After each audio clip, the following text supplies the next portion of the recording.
Hey, welcome back to the Film Tangents podcast. We are back, everybody. Happy springtime. I guess it's been spring for a little while now. Oh, happy late Yeah. Easter. Yeah, exactly. Easter. Yeah. Yeah, there we go.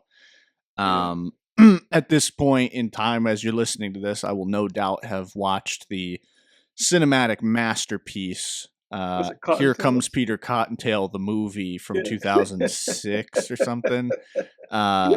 as I do with my sisters yearly. So I almost considered doing an Easter special with that as like a film flame, but I was like, Yeah. I'm not going to put Jack and Edward through that. But this Yes. week it is Film Tangents Classico with Yeah. just Edward and I. So, Yeah. No Jack.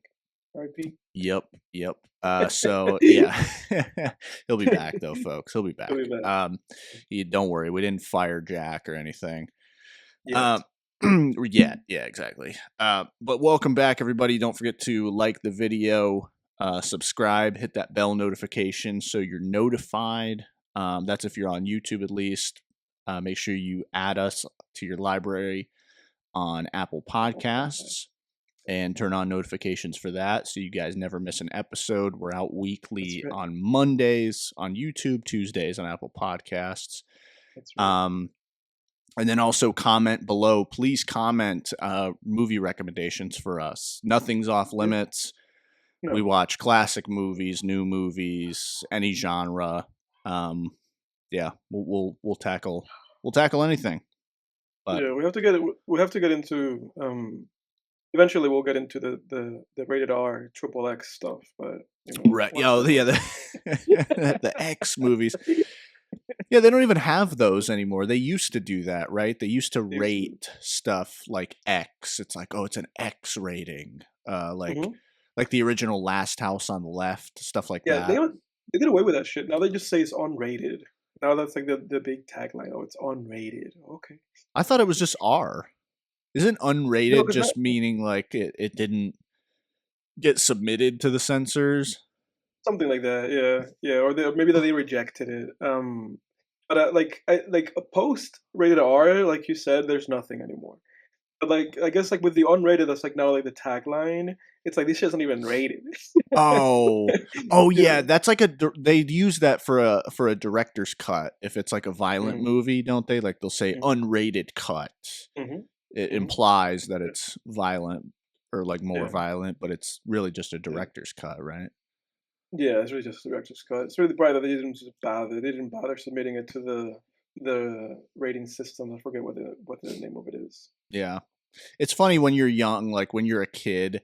I always loved the story behind the that film Beyond the Black Rainbow. The director of that movie. If anyone doesn't know who that movie, he also did Mandy, which is a Hmm. way far better known film of his with We saw that for the Nick podcast, right? Cage. Beyond the Black Rainbow, we did. Yeah. Yeah. Yeah, a So go couple check years that ago. out. Yeah. Anybody that's curious. I don't think it's uploaded, is it? I don't think. Really? No, I I don't don't think know. so. Yeah, it was back in the Um, days. It was back in our training wheels days. really? I think, It'll yeah, be one of those that maybe we'll add to some kind of back catalog at some point. yeah. But so yeah, that director, he basically said that Beyond the Black Rainbow was inspired by his childhood. When he was a kid, he would go to video stores and he would see shelves full of horror films that he wasn't allowed to watch, but he would just look at the Mhm. covers. Like he would peruse the horror section and look at the covers and make up his own movies in his head, Mhm. about what those covers would look like as a movie. And he said that that's kind of how he approached Beyond the Black Rainbow, is as a movie, one of those movies that he would imagine existed as a kid Mhm. perusing a blockbuster or something. I always thought that was Yeah. really, really cool because I Yeah. did the same thing. Like when I was in middle school, elementary school, I wasn't allowed to watch R-rated horror films. So I would either hear kids talk about it or just hear, see the costumes in Halloween stores, Freddy Krueger, Pinhead, and I would just imagine what the movies what it were, was like. Yeah. and it was they were all just martyrs, basically, the movie Martyrs, like just Mhm. ultra. Back then, you think everything. Like when at least at that age, for me, I was like, oh, that's just every R-rated horror movie. It's R because it's Mhm. blood and guts every 5 seconds, but Mhm. yeah. And then you grow up and you're like, please, can I get something to fucking scare me? Like, Yeah. it's Yeah. That's it's funny. so funny. Um, but anyway, folks, movie of the week. We're gonna dive right into it. On the front end here, it is Major League from 1989, I believe, starring Mhm. Charlie Sheen, and some other I folks. I forget the don't name. know. Yeah, I forget the name of the other guy. Oh His name was like Taylor, like Jake Taylor in the movie, but I forget the name of the actor. yeah, Tom Berenger. You got Dennis Haysbert in here. You got Wesley Snipes in here. Yeah, what's his Snipes is in here too. Yeah. Yep. Oh, Yeah, Renee interesting cast. Russo. Renee Russo Yeah. she's the woman from Nightcrawler. She's the news lady. Oh, really? Oh, wow, that's right, dude. Uh-huh. That's right. I didn't make that connection. Yeah. Yep. Written and directed by Davis Ward. I don't know what else he's done. No, me neither. Let me see what else has he done. Let's check this out real quick. It looks like a bunch of movies like Major League. You got Major League 2, Yeah, Major League 2. Major League Back to the Minors. Did he direct Down that or just Periscope. was he just a producer? Yeah, no, it I doesn't. wonder if the cast is back. Charlie Sheen is in that one. Yeah. Of But course he is. He returned. Back to the Minors is just a whole different cast. I looked. Uh Let me see. What else does he direct? I want to know about. Oh, he's mostly written stuff. Major League's one of his few directorial. He's Mhm. directed Major Oh, League. Sleepless in Seattle. Yeah. Hmm. I haven't seen Sting. that. He wrote Sleepless that. in Seattle. No. That's like one of those like classic like rom-coms, I think, with Mm. Meg Ryan and Tom Hanks. Oh, okay. Okay. Yeah. Yeah. I haven't seen Okay. it though. Here we I go. know about it. This looks a little, yeah, kind of like You Got Mail or something. Yeah, yeah, yeah. One of those One of those classic Tom 90s. Hanks films. Yeah. Um, Yeah. but anyway, Major League, 80s sports comedy. I know a lot of people. This movie has a cult following. A lot of people said that this movie was not only a few reviews I saw. Basically, to paraphrase them, they were essentially saying that Major League is some movies are comedies or sports comedies, and some movies are just sports films. But Major League manages to be It's both. both. Yeah. Yeah. But what do Yeah. you think about that statement, and what do you think about Major League in general? Well, I think that statement really speaks for how I feel about this movie Okay. because this is a movie that I'm gonna let it rip right off the bat. I don't think this movie even knew what it was. Yeah. That is my feeling with this movie. So you stick with me, listener, because you open this movie, and I hope if you're listening to us, go watch the movie, and maybe you can come back or don't watch it. Who cares? But Yeah, just stick around for you the tangents. Yeah, you watch this movie and it starts, and from the get-go, it's like this, like, what do you call that? Like this Looney Tunes scheme, right? Like it's almost this like what do you call that? What was the name of that Looney Tunes thing? Or The that like the classic animation, like the Roadrunner and the the movie you're talking about, Space Jam? no, like that. You know that one where it's like the Roadrunner and like that ostrich. Do you Oh, remember the name of Coyote and that thing? Roadrunner?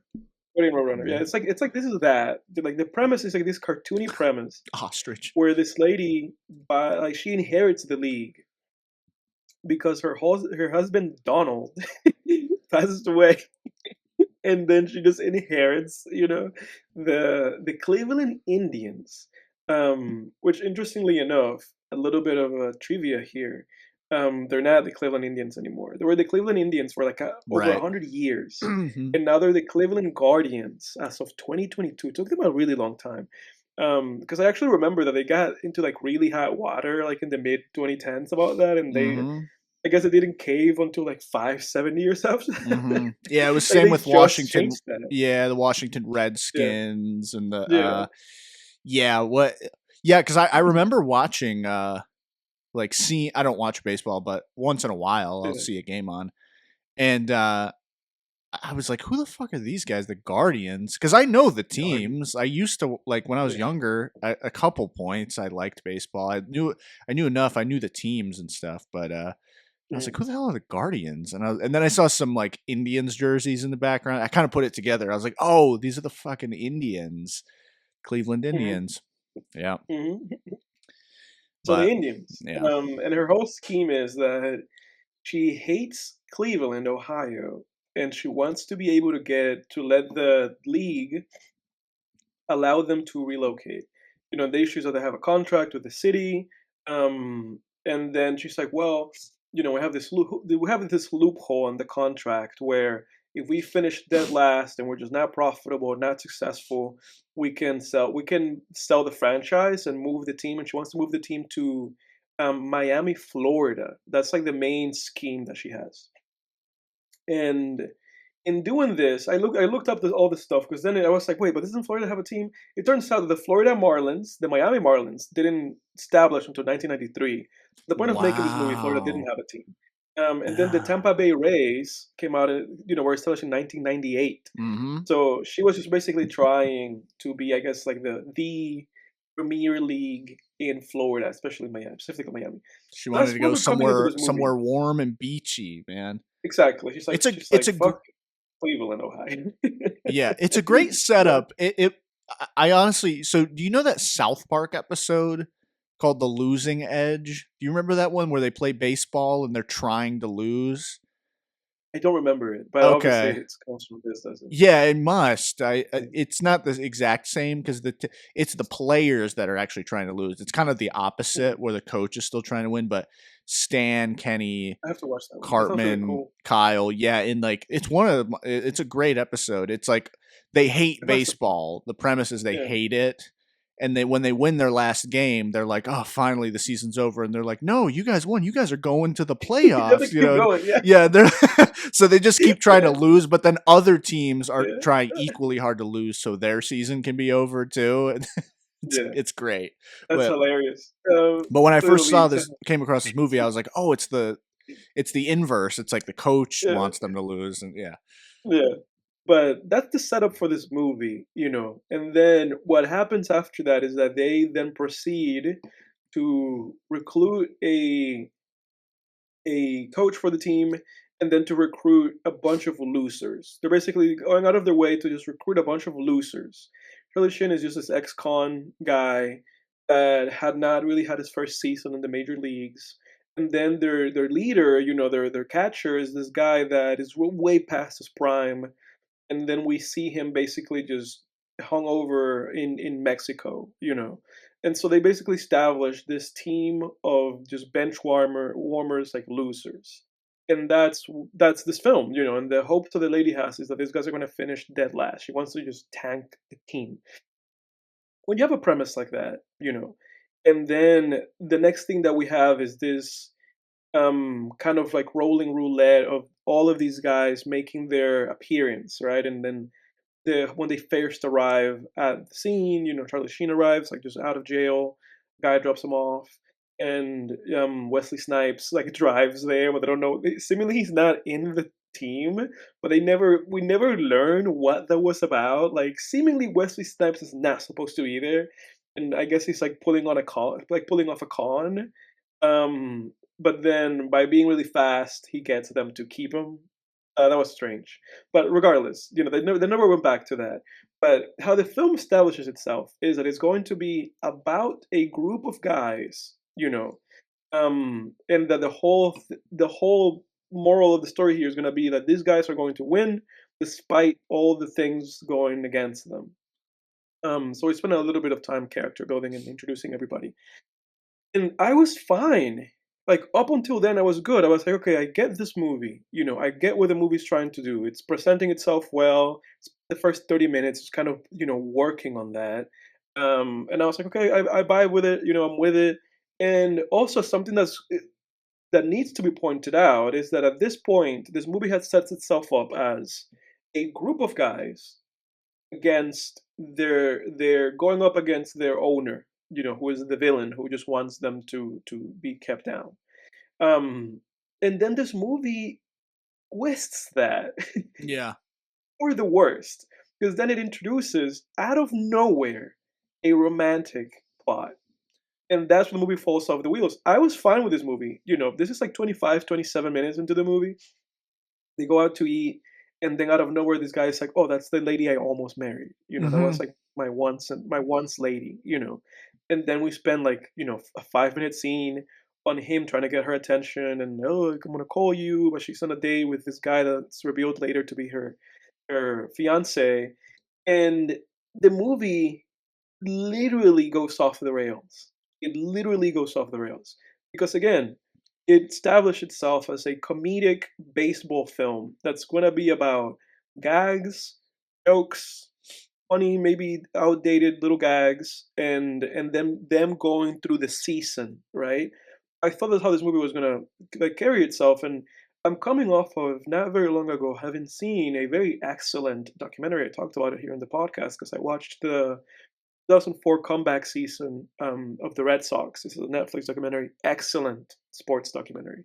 Um, and how that documentary carried itself was here's a group of random dudes, because the interesting thing about the 2000s and onward season of baseball is that it comes off of the back of I think it's Billy Bean or Jimmy Bean, whom they made a movie about him. It's a movie by the name of Moneyball with Brad Pitt and Yeah. and Jonah Hill, which is an Good movie. excellent movie. Yep.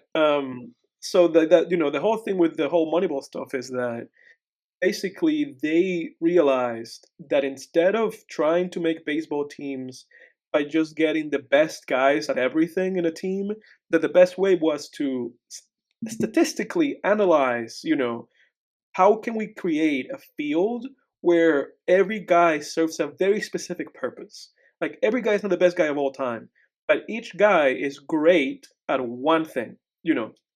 That was the whole idea with that.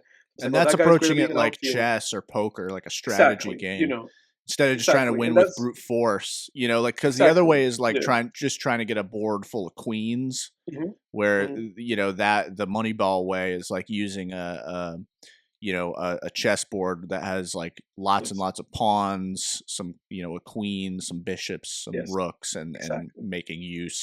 making the best Exactly. use out of all of them.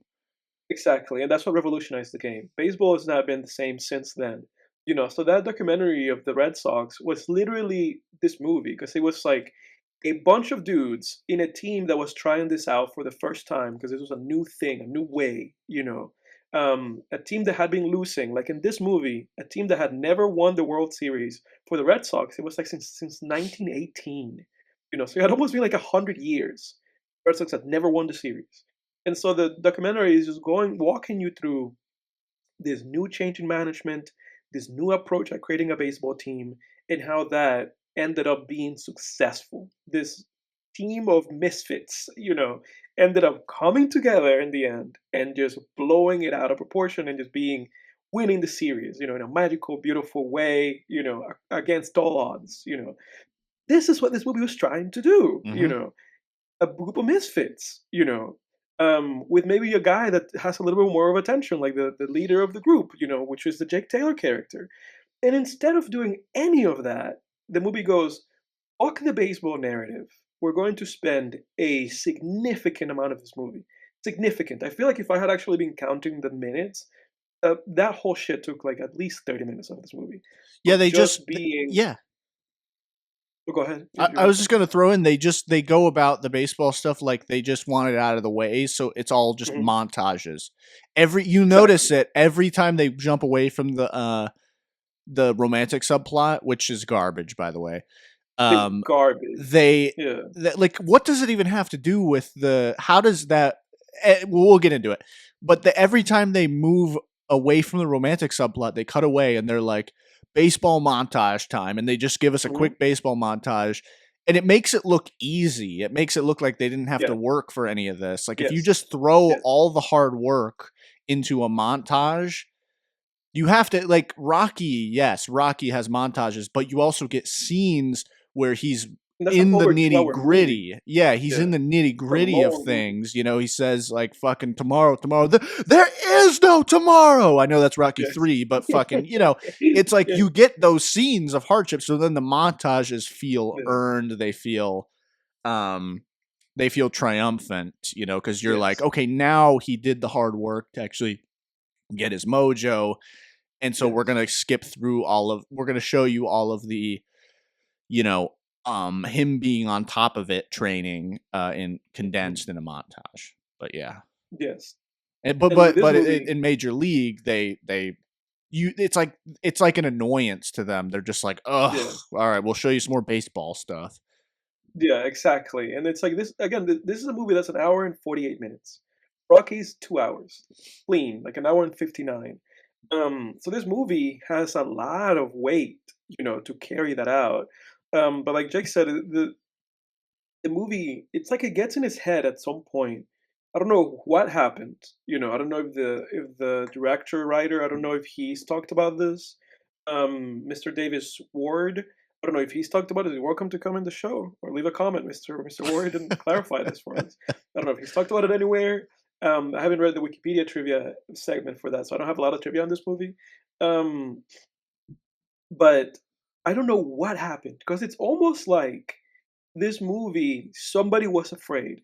It's almost like at some point in the pre-production program process. And for those who don't know, a little bit of kind of film 101.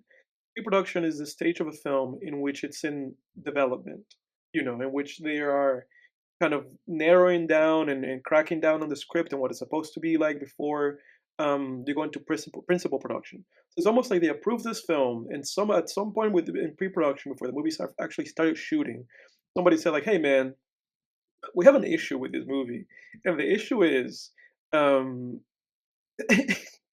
and the issue is that seemingly this movie is about a bunch of gay guys, and this is the most like forward way that I can put this, and I want it to be very clear because I feel like this is what this movie is suffering from. And again, if the director wants to come and clarify it, then he might as well come in and clarify that because it feels like they were afraid that the audience was going to be like, hey, this is just a bunch of guys spending time together. And they're just being too friendly with each other and spending too much time, and and the audience is gonna get the wrong message. So somebody here, specifically the main character guy, needs to have a romantic plot. So the movie just ham-fistedly, again, 30 minutes into this movie, goes, now there's a lady that got away, or the guy that was not even established as the main character. At that point, there was no main character. At that point, you just have a ragtag group of guys, and nobody has really kind of identified themselves as maybe kind of like the lead guy. And out Exactly. of nowhere, it's like, oh, this guy is now the main character. This guy now has a romantic plot, and the romantic plot is going to be very eyebrow raising because it gives a lot of the he's a stalker and a creep. Like he follows her around. He literally follows her. Like what is it? Like he goes to where she works. He finds out where she works, and he accosts her there. Like he shows up to her place of work and like Hmm. harasses her. Yeah. And then after she says to him like, "Hey man, no." Like her character is actually very clear. Like I don't want to be with you. I'm engaged.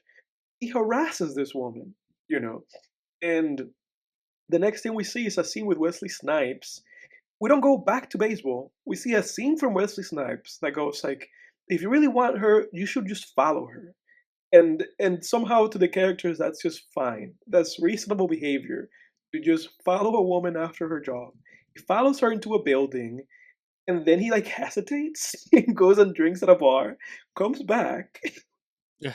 walks into this room where it's a house party, you know, that he just basically just I mean, my God, he just like walks into this like house with these people who are having like a nice little like get together, and she looks at him like horrified, just like this is not my house. Yeah. But even if it was his house, the implication here is that this guy, a man that this woman knew years ago, who's an ex-boyfriend who keeps harassing her, would then walk directly into her house.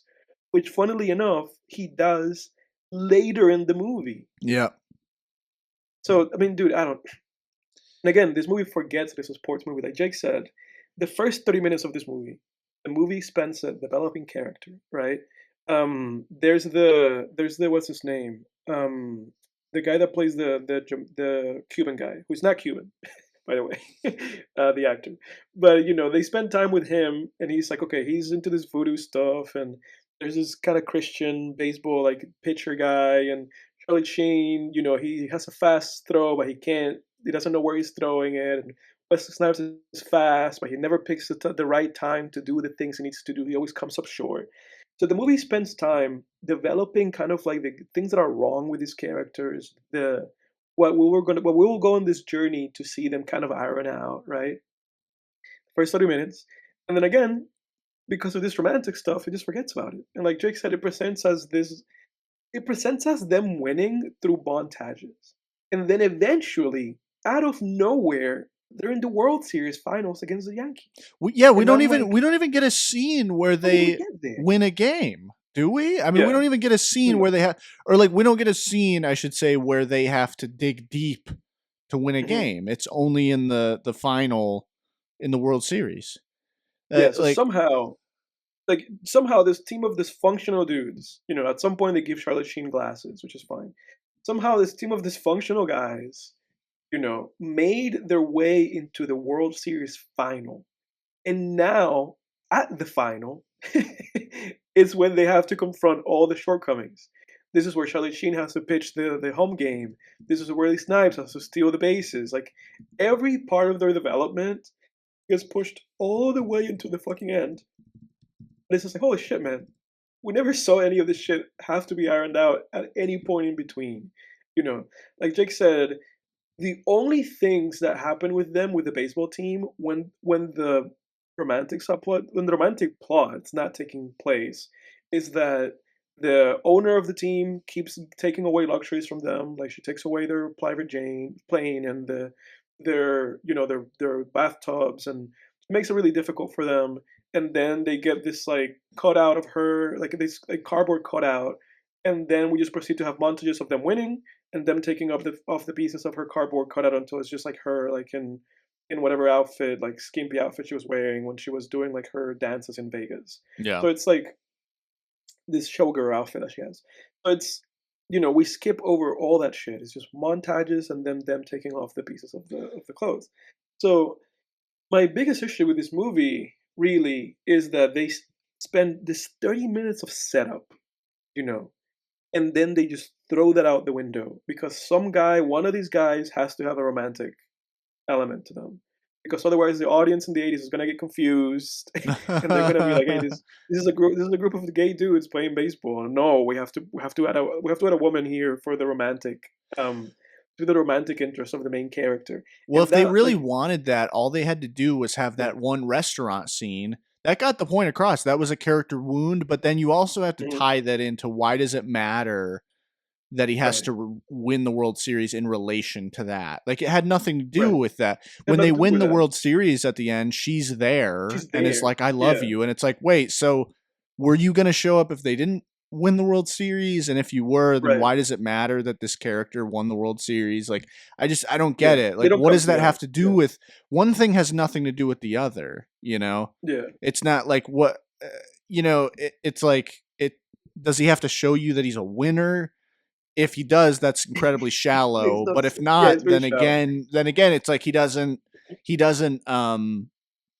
then it doesn't matter. He could have lost the World Series and she'd still be there to be like, I'm taking you back.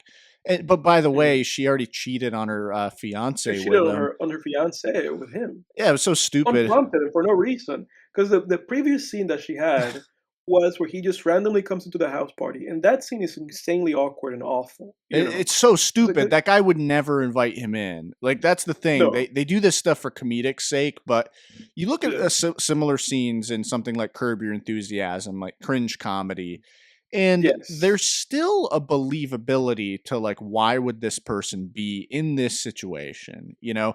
Mhm. But in this scenario where It's your played as like a fiance romantic funny thing. Well, and like if you're the guy, the guy Yeah, she's supposed to marry, and your fiance's ex boyfriend shows up, like you're gonna be like, oh yeah, sit down. What? So you can flex your wealth, and yeah. then just shake his He's a hand and baseball be player. stay away from Yeah, yeah, stay away from yeah. her. He's like, oh, I make the league minimum. It's like the league minimum in 2025 is 750,000, I think, or something like that. Mm, It's like, what? Wait, I don't think you're belittling the baseball player. I mean, yeah. yeah, it just felt so dishonest, so flat, so lazy. And my thing, the big problem for me in this movie was just character development. There was just, we had bare bones in the first 20 minutes character Mm, development, but everybody just stayed a caricature. Like, yes. you had the guy who's the voodoo priest. Wesley Snipes is the goofy guy who moves his hips around before he swings at something. Mm, mm, Um, Jake Taylor character, he's just the hopeless romantic, down on his luck guy, and then Charlie Sheen's the bad boy who stole ex-con who stole a car. Why did Charlie yeah. Sheen need to steal a car? Why does it matter now that he wins the World Series? Doesn't matter. What is like? What are the characters? What are their wounds? What are their backstories? Why does it matter to each of them that they win these World Mm, Series? I'm not saying you have to give Charlie Sheen's character some sob story, like he's got some yeah. daughter that he was stealing some car for. That's what modern Hollywood does. They try to make Right. everything a fucking sob story. I'm not saying you need a sob story, but you got to develop them to a point that gives us an idea of what's personally at stake for this person if they For them. lose. Yeah. You look at the Yeah. probably the best sports, one of the best sports movies ever made, Challengers, right? It's like Yeah. Oh yeah. you know exactly what's at stake for both of them if they win or lose, and Yeah. it's Zendaya's affection and coaching them, but they build Yeah. that up to where it matters. It wouldn't Matt. matter if you were going in and it was a 2 minute thing, you wouldn't Yeah. care, but they build it they through Yeah. character development, scenes, Yeah. through character development, dialogue, drama, Like you said though, like the drama. biggest issue is that even the thing that they spend time on, even this guy's like romantic thing with this lady, doesn't have that's nothing to do with the World Series. It has nothing to do with It it. has nothing to do with What I mean, it's like they could have what they should have done something where she's at least involved in the it. baseball world somehow. I'm Yeah. spitballing here, by the way. Some I'm not giving reporter or some something. complete diagnosis, but Yeah. maybe make her the head coach. Maybe make the head Yeah. coach his ex-wife or something, and then he's got more of a personal vendetta against the antagonist. Why not combine Yeah. those two characters? Where it's But like not also only are we not moving to Miami, but I'm also sticking it to you. yeah. Like But something also that another matters. thing another thing that really bothered me, and it is that this whole thing, the villain plot, goes kaput Yeah, yeah. like 50 minutes into the She's movie. not a good It's like villain. She just her her goal is to make them dead last because only if they're dead last they can relocate to Florida. yeah. That evaporates. That evaporates. Like Well, because people are literally packing the like stadiums by the midpoint of the movie. yeah, dude, like that stuff just evaporates. Like the whole idea that her objective is for this team to be dead last evaporates because then literally like in the third act of the movie, they're just building their way through montages. They're just showing us how these guys are just trying to get to the World Series. They're trying to win the World Series. So by the point that they're in the World Series rather, what's at stake in this movie? You know, the team's not going to Miami anymore. It's impossible for her to sell the team, right? But also, we have no idea why any of these guys, outside of spite, right? Because they know at some point in halfway through the movie, the coach tells them like, "Hey, this lady is gonna sell all of us anyway. Um, she's gonna trade us anyway. She's gonna disband the team, even if she can't sell the team. She's gonna disband us. Out of spite, they're just trying to win, just out of spite, you Hmm. know. But it's just like, well, who cares? That's like, there's no character. There's nothing at stake for any of the characters. There's nothing to be lost or gained other than winning or losing the World Series. And the thing that I thought at the very beginning of this movie, which was spoiled by a letterboxed review, like the top letterbox review of this movie says, this is by Patrick Willems, and it says the moral here is that any bad team can become good if they're motivated by enough spite. And that's a 7 out of 10 review. Mm. Because of that, I knew that they were gonna like do big, even before I watched the movie. Um, but at the very beginning of this movie, I thought to myself, in order to honor the concept here, they would have to lose every game but the last. Right. That's what You I know, thought it was going to be. that's what I thought. That's what I fucking Yeah. Yeah. I thought it was going to be that too. I thought they were going to suck like, for a long ass time and then yeah.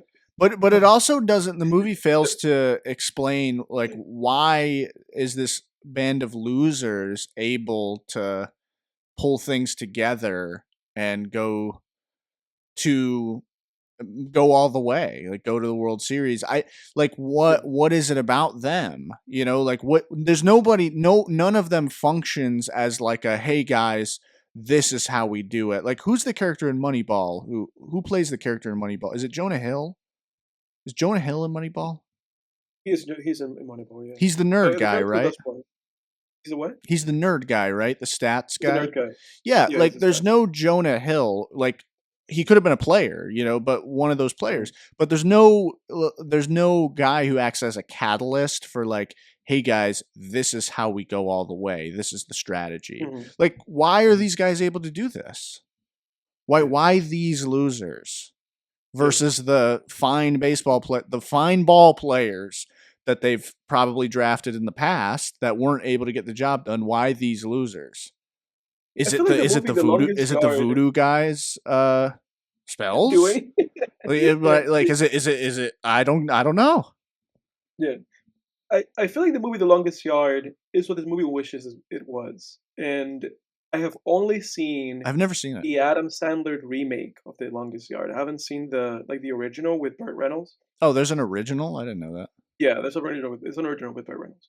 But what The Longest Yard is about, for those who are uneducated in the great masterpiece known as The Longest Yard, is that Adam Sandler's character at the beginning, he commits a crime. He's like drinking and driving, and he is like a former quarterback for the National Football League, um, and so he goes to jail, and then in jail he is given basically like a deal to make like the group of his jailmates into like some kind of like efficient enough football team for them to be able to hold like exhibition matches against the guards. It's like, hey, you're gonna coach the inmates, and we're gonna have this like, inmates versus guards things. And in you doing that, we're gonna reduce your sentence. So that's the incentive for Adam Sandler's character. Is Right. just this like get this group of losers because they're all inmates, they all committed crimes, turn them into an efficient enough football team to function as a unit. All these selfish inmates, and the thing for you in this is that you're gonna get out of jail. And then at some point in the movie, they're doing so good in these exhibitions against the guards. Like, I don't remember how the shit goes, but they tell Adam Sandler like, "Hey, in order for you, like for you to still get this deal that we promised you, this crooked deal, we're gonna let you free. You have to lose the game. Like we cannot have the people see the guards losing to the inmates." So I feel like that movie is great. Just insane that like plot line. It's like great because you can already see the movie clearly establishes like what's at stake. Mm, What's the moral conundrum for the character. He wants to do this, but he needs to do that. He wants to win. He wants to get away from this shit, but he grew to love these inmates, guys. He respects them. He sees their stories. All these guys have something to lose or gain by doing this, something to prove to themselves. Their families are there watching. right. Um, that movie, Screenwriting 101. exactly, that movie does what this movie fails to do, and this movie wants to do that. This movie wants to be able to say, there's this major stake in the line, and all these guys also have a reason to want to be here, and none of that shit exists. It doesn't And it's give funny any of that because to us. Yeah. It's no, like and it's funny. it's Go ahead. screenwriting one. Yeah, hold that thought. I was just gonna say it's screenwriting Yeah. 101. I mean, because say what you want about those classic Happy Madison productions, but they do follow screenwriting Yes. 101. Billy Yeah. Madison, Happy Gilmore, Longest Yard, Waterboy, Big Daddy, like they all Yes. follow screenwriting 101 of at least establishing the basics. You know, the Yes, icing at least. may your mileage may vary on the seasoning and the rest of the recipe, but the basics are Yes. there, you know. Yes. Yeah. But that's the thing. It's funny that this movie is considered like a cult classic. Yeah, It has why? a 3.5 in Letterboxd, which is a pretty decent rating. There's some great movies in Letterboxd that don't boast a 3.5, like a 7 out of 10 average. Yeah. And this movie has a 7.2 on IMDb and an 83% fresh on Rotten Tomatoes. Excuse me, with the review on Rotten Tomatoes saying the new owner, no, the consensus being Major League may be predictable and formulaic, but weird by forget the name, how to say the word, but whatever, lifted by the script's light, silly humor, not to mention the well-built sports action sequences and funny performances, 83%, and 84% from the audience. You know what that is? I can't speak for the critics, but the audience and Letterboxd, it's Cleveland Indians fans probably. It's Cleveland Probably, Indians fans. It's baseball probably. fans in general probably. Cuz it's like What there's is how's it formulaic at all? There's no it completely diverts from formula in the worst way. And they not have even the not in a Cleveland good way. Browns, right? The Cleveland Browns. Cleveland Browns. Cleveland Browns. uh, Yeah, Cleveland, please stop liking this movie. This movie is not worth liking it like that. What I was gonna no. say before The best part of this is movie is the poster, by the way. I'll get to that, but go yes, it ahead. is the best part of this movie. Yeah, that poster with the baseball with like the little mohawk, and the sunglasses just looks great. It's a Um, beautiful poster. That's the only reason I clicked yeah, on this movie. I clicked on it on Letterboxd. yeah. I loved the poster. I read the synopsis, and I was like, that sounds like good enough. Let me just add this to my Letterboxd real quick. Yeah. My list. I'm not. I'm like, I don't know. If there's like a really some people are probably really strict with what they add, picky with what they add to their watch list, and some people will go all out. I'm probably somewhere in the middle. You know, like I don't know where I'm at. I don't add anything to my watch list, but I also am fairly liberal with what I'll add. If it looks mildly interesting and I haven't seen it, I'll add it. I don't know where I fall in that because I have a lot of movies on my watch list. So I probably fall into that. I would just add anything to the watch. Yeah, there's a Um, lot that I need to take off because I just know I'm never gonna watch them. Like yeah, they've been on there yeah. for so long, and I'm just like I'm never gonna watch this. Like, I should have been better about that for my watch list. My watch list like bloated. yeah, same. Um, but watch list aside, yeah, man. Like with this movie again, I cannot stress enough. If you're somebody who's watched this movie, do not take this movie's romantic advice. Do not follow a woman and unprompted and don't walk into a woman's apartment. Don't walk into their house and just stand there as if that's a romantic gesture, because that's how you're gonna go to jail for life for trespassing and harassment. Dude, I could not believe it. Yeah, I couldn't believe that he showed up to her house. I couldn't believe that he fucking showed up to her house. I And know. that scene ended up in a romantic, like, oh, now this is like, now they're gonna go and do like deeds. They're gonna do the bees with four knees or whatever. Like, I couldn't believe that ended up like that. And I was just like, my God, now you you're still gonna marry the other guy? Like, what is this? I know. She disappears, and then we just go into their final game, And like you said, then she appears at the very end, and she shows him that he doesn't have the ring on, and then they hug, and it's like, but what happens after the credits roll? Like this guy has done nothing to prove to you that he's not a piece of shit. We met him was drunk in Mexico, and she was angry with him because she was like, look, when we were together, you were a piece of shit. You didn't even show up to your birthday party. You were cheating on me. And it's like, what about this guy is not that guy anymore? Ah, ah. Do you have any positives besides the poster? Because the poster really Um, is very the post very the poster's beautiful. great. I'm looking forward I to like some of the music. putting that thumbnail. Yeah, yeah, okay, the music. I liked some of the music. There was a song that was specifically made for this movie. I'm gonna look it up, so everybody just give me 1 second here. But there's like there's a song that plays in this movie like two times through the movie, and then it's the song that plays in the credit sequence. Okay. Um, I you know what I'm liked talking about? Yeah, I think so. I liked It's a song called Most of All You by Bill Medley. I liked that song. Funnily enough, it was created for this movie. The poster of the song is Mm. just the poster of the movie. So if you add this on Apple Music, you'll have the little film poster there. So that's great. I Nice. added it to one of my playlists because I liked the song. So that's the song's good. I actually did like their performances. Like I liked Charlie Sheen here. Charlie Sheen's pretty good. And I think he was kind of a fan favorite of the movie because in the sequel, he's back in the sequel. I liked Wesley Snipes. Like I felt like the cast was like really dedicated to the roles. I liked some of the gags, like with the Cuban character. I liked a lot of his gags. And how when they were praying, the water went off because of his smoke. So I liked that. Yeah, there were a Um, few. I had a few like but laugh out loud moments for sure. yeah, yeah. Do you remember any of them? I Could you don't remember tell any me? of them, so they weren't Yeah, that funny. They were like, yeah. They weren't that funny. they were chuckles. Yeah. So I had some chuckles to this movie, but other than that, like in terms of other than a few jokes here and there, I also liked how they just lifted Wesley Snipes when he was sleeping. They just took off the bed Yeah. and just took him out. I really liked that. That was really funny. Um, so other than that, though, and I like that scene when Charlie Chin comes into that and they do like the Wild Thing song. I like that. That was kind of funny. I was gonna say that was the Wild scene that I Thing. look at. Like that would have been a great scene if it weren't built The on better. matchsticks. Like Yes. if it were an earned scene, it was like Yes. in a vacuum that scene was like pretty good. It's pretty But good. and you just know like if it were a great movie, that scene would have been awesome. It would have been like, oh shit, Yes. here we go, but it was Yeah. like Yeah. when he came out, I kind of, in a way, I simultaneously was also rolling my eyes a little bit because I was like, "This is Yes. built on nothing." Like, And nothing, and that's what? what's sad about it, and Yeah. that the people that come back to this movie, and the people that watch the clips, Hmm.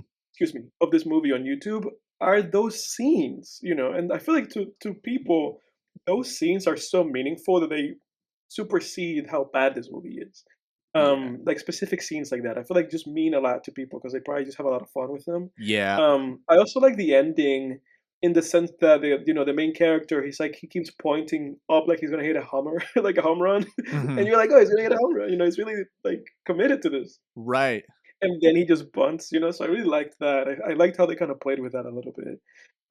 There's things that they did, like you said, if they had really built them up, they could have just exploded, But then they really just didn't.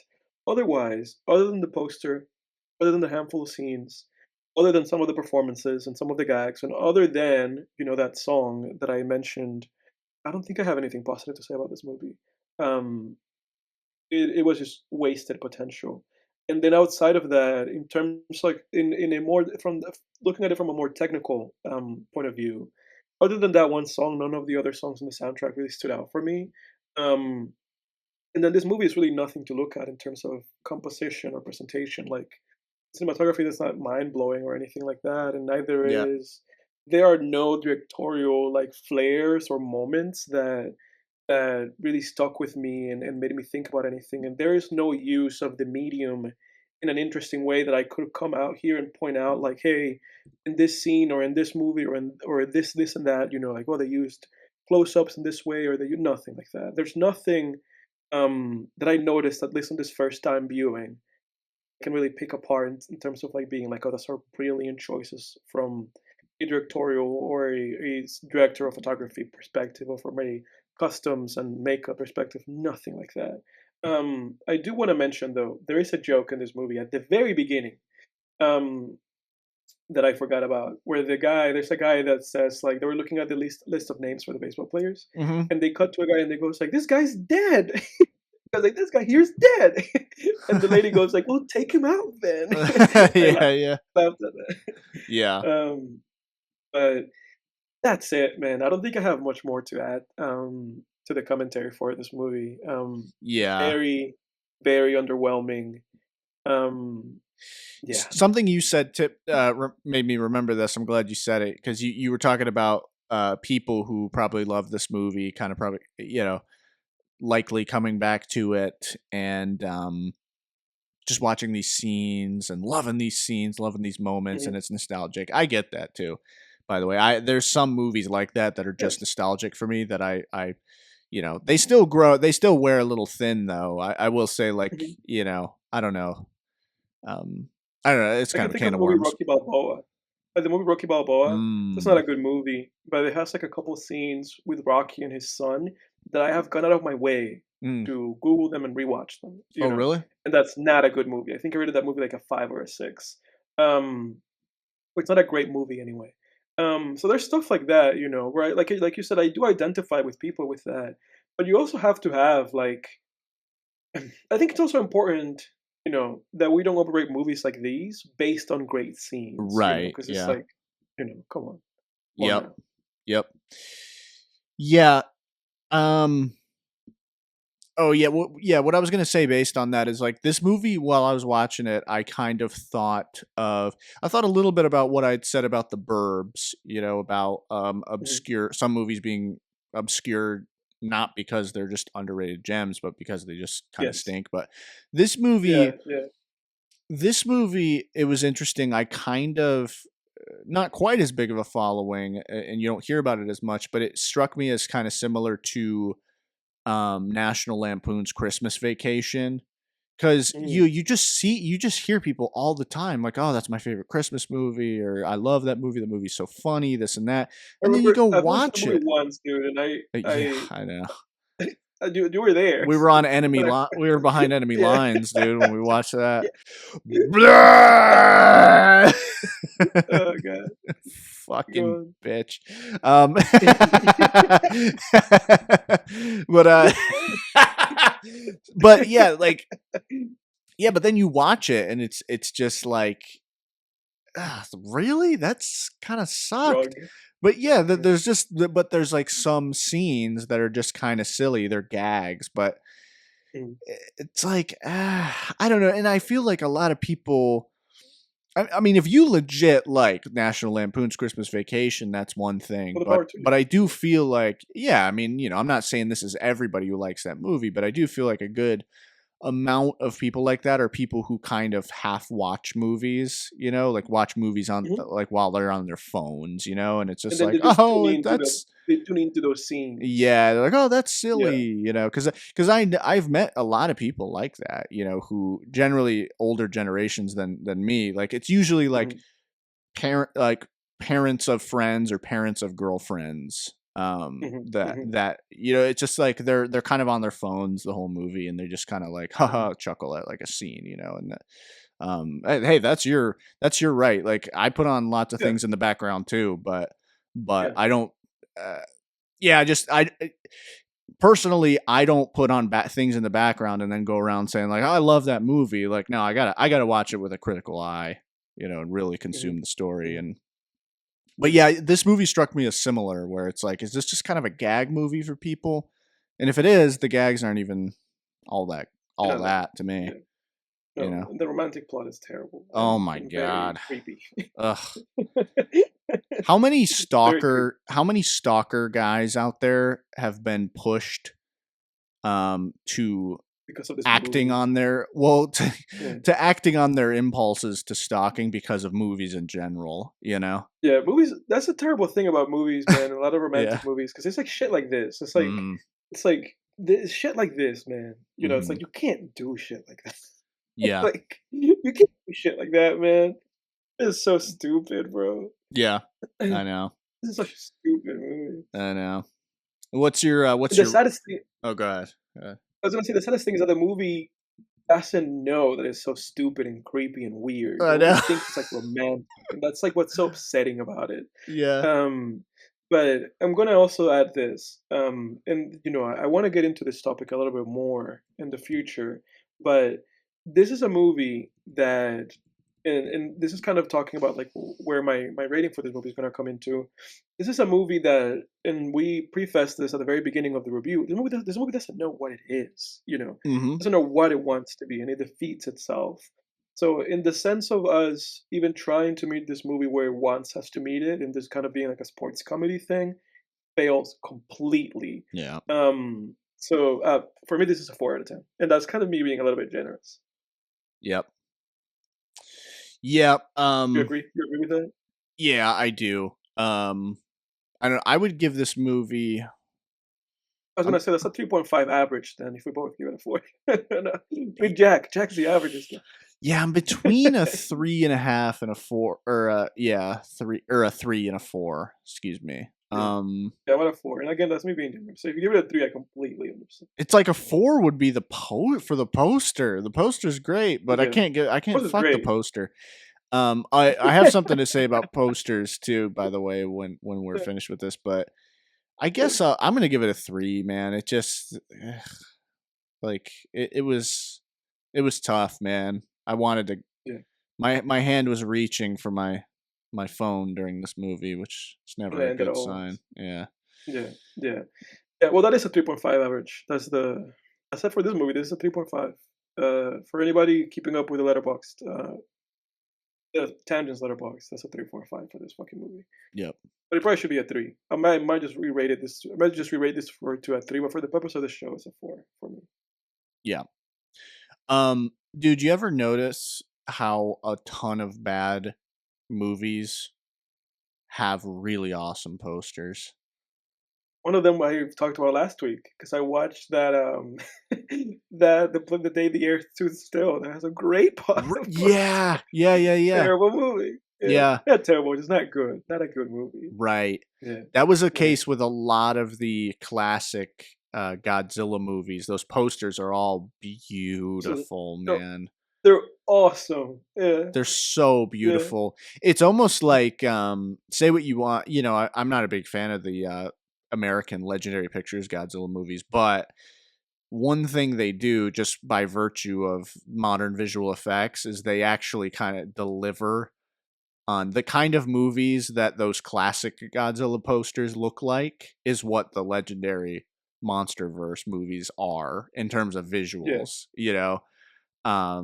I mean those things stink, but uh yeah. I rewatched Godzilla -1 with my girlfriend a couple months ago. So good. Yeah, But yeah, yeah. I need to rewatch that. I want to rewatch it in black and white because I'm pretty sure there's like a black and white version of it. mhm. I think it's like on Netflix or some shit. So I want to rewatch it in black and white, even if it's just a gimmick. I want to give it a shot. Yeah. Yeah, yeah, there's a movie. I remember seeing a poster for a movie called Dracula 2000. I think it's like a Mm. crap like direct to video movie, but horror Ooh. movie, but the poster is fucking incredible. If you anyone who if you have a computer or iPhone nearby, look up Dracula 2000. Not the one with a bunch of people on it. It's like there's just a vampire face on there. Where the hell is it? The one that you're saying? Yeah, Dracula 2000. Where's the poster that I'm thinking of? I don't see the poster. The poster that I see is one where it's just like a guy walking from like a red flame or something. Yeah, no, that's wait. Oh, Is it the wrong movie? 3000. Excuse me, Oh, through Dracula the 3000. 3000. Okay, there it is. That's a Yeah, that's pretty a dope. great poster. That's Yeah. a great poster. Kind of Uh, gives off vibes of what's the name of that guy? The guy that did the aliens, the alien movie stuff. H.R. Giger, is that his Giger name? Arcadier, yeah, it gives does. vibes of HR. I guarantee that's what they were doing. They were like, make it look Giger-esque. Yeah, well, they succeeded. It looks great, but it's a terrible movie. Oh, I bet. It's a 15% on Rotten Tomatoes. Coolio's in the movie. Coolio's in it. Of course he Who's is. Coolio? This is a rapper. There's a lot of like movies that are like terrible, and somehow always like some rapper in Oh them. yeah, like does it, one of the Michael Myers or Halloween movies has It's Busta LL Rhymes in Cool it? J. Oh, what who was it? What is it? Busta? I thought it was LL. Maybe he's in another one, but one of the Halloween Yeah, movies has Busta uh, Rhymes in it. I think it's like the maybe. sixth or seventh one. I think it's the sequel to Halloween H2O. Resurrection. One from 2002. Yeah, because they put like Yeah. Michael Myers in some. I haven't seen it. I've seen H2O. H2O is pretty good. Halloween 20 years later, but the Is one I think it's yeah Halloween Resurrection, the one which I believe is the one after it. dude, the one that you just said is the one with LL Cool J 20 years later. H2O. Okay, I didn't Yeah, remember that he was in that. What he's in character is that. he? It's a terrible H2O movie. Halloween. Have you seen H2O Halloween? Yes. You have? You think it's Yeah, I've seen terrible? it. I thought it was terrible when I watched it. Yeah. Really? That one's all I thought it right. was terrible. Like when I know I'm sorry.